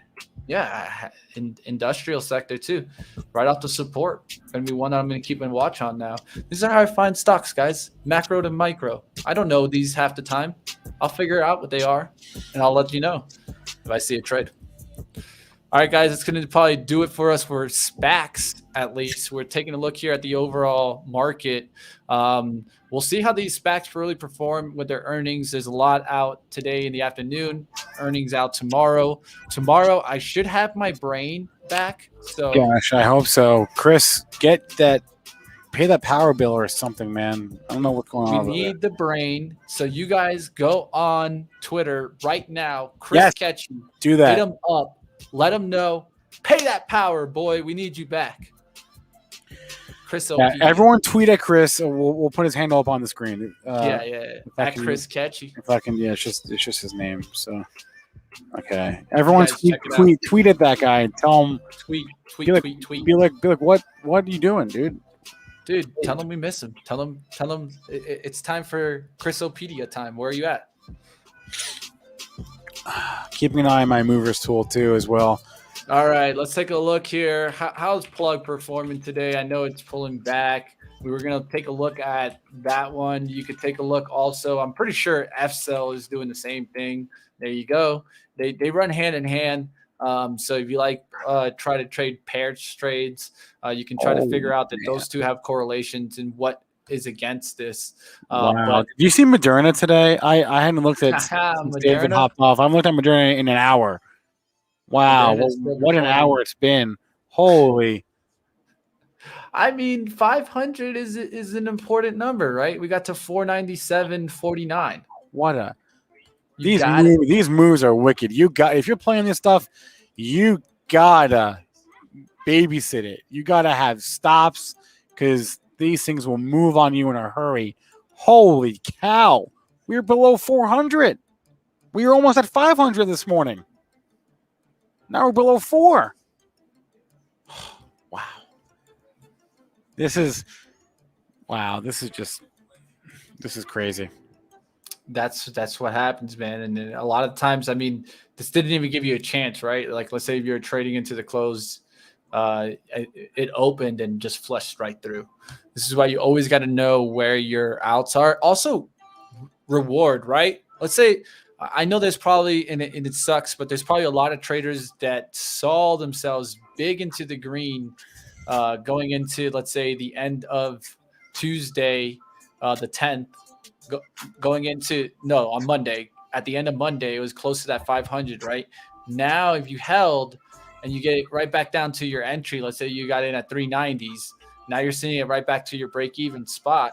This is why you have to know what your reward is. You can't just take random trades and just expect random rewards. This is one of the addictions that can happen in trading, is that I just want to win. So they just continue to trade for the win, but they don't even know where the win is. Always have a reward target. I can't stress it enough. If you don't know your reward target, you're essentially killing your probability because you're not going to be able to calculate your profit to loss ratio. Thus, probability not on your side. I would much rather miss a big winner and take a small win and miss a big win than have a big win turn into a loser. That's just me. Yeah, it definitely that's one of the hardest things that any trader can go through. It is through. extremely difficult to get out of your head, and that's why I like stops, because I love trailing stops for that reason. Because trailing stops, you save yourself from yourself. You save yourself from you. So yeah, I really love to put out those limit orders at the profit spot whenever we're getting close to it. So let's say like if I was looking at Moderna and I wanted it to get to 500, I would have had that limit order out at 490, 495, and I would have just left it there because you can get these spike fills all the time. And I mean, especially, if you don't have, like, let's say thousands and thousands of shares, you can just do this. You can just put your limit order out there, good till cancel. And if it hits it, it hits it. All right. It is 11:59. We're going to wrap it up. Please remember all the information from our show is meant to be used as informational purposes, not for investing or trading advice. We did our best. We didn't have Chris K. We didn't have the brains. That's okay, though, Mitch. You did good. We got 420 likes. I've been on to stream since 8 o'clock. You guys are trying to get me not to show up to Power Hour with that 420 number. I'm going to take a break. I've been on since 8 o'clock. Power Hour ETF video coming up next, followed by Power Hour, followed by Get Technical. Moon or Bust, guys. They got a huge guest today on Moon or Bust. 2 o'clock Eastern time. They've got they got Axie Infinity. They got the co-founder of Axie Infinity. That's interesting. On the show today. Huge guest. 10 out of 10 on the Richter scale. We're done. We're hopping off. Everyone, smash the like. We'll see you later.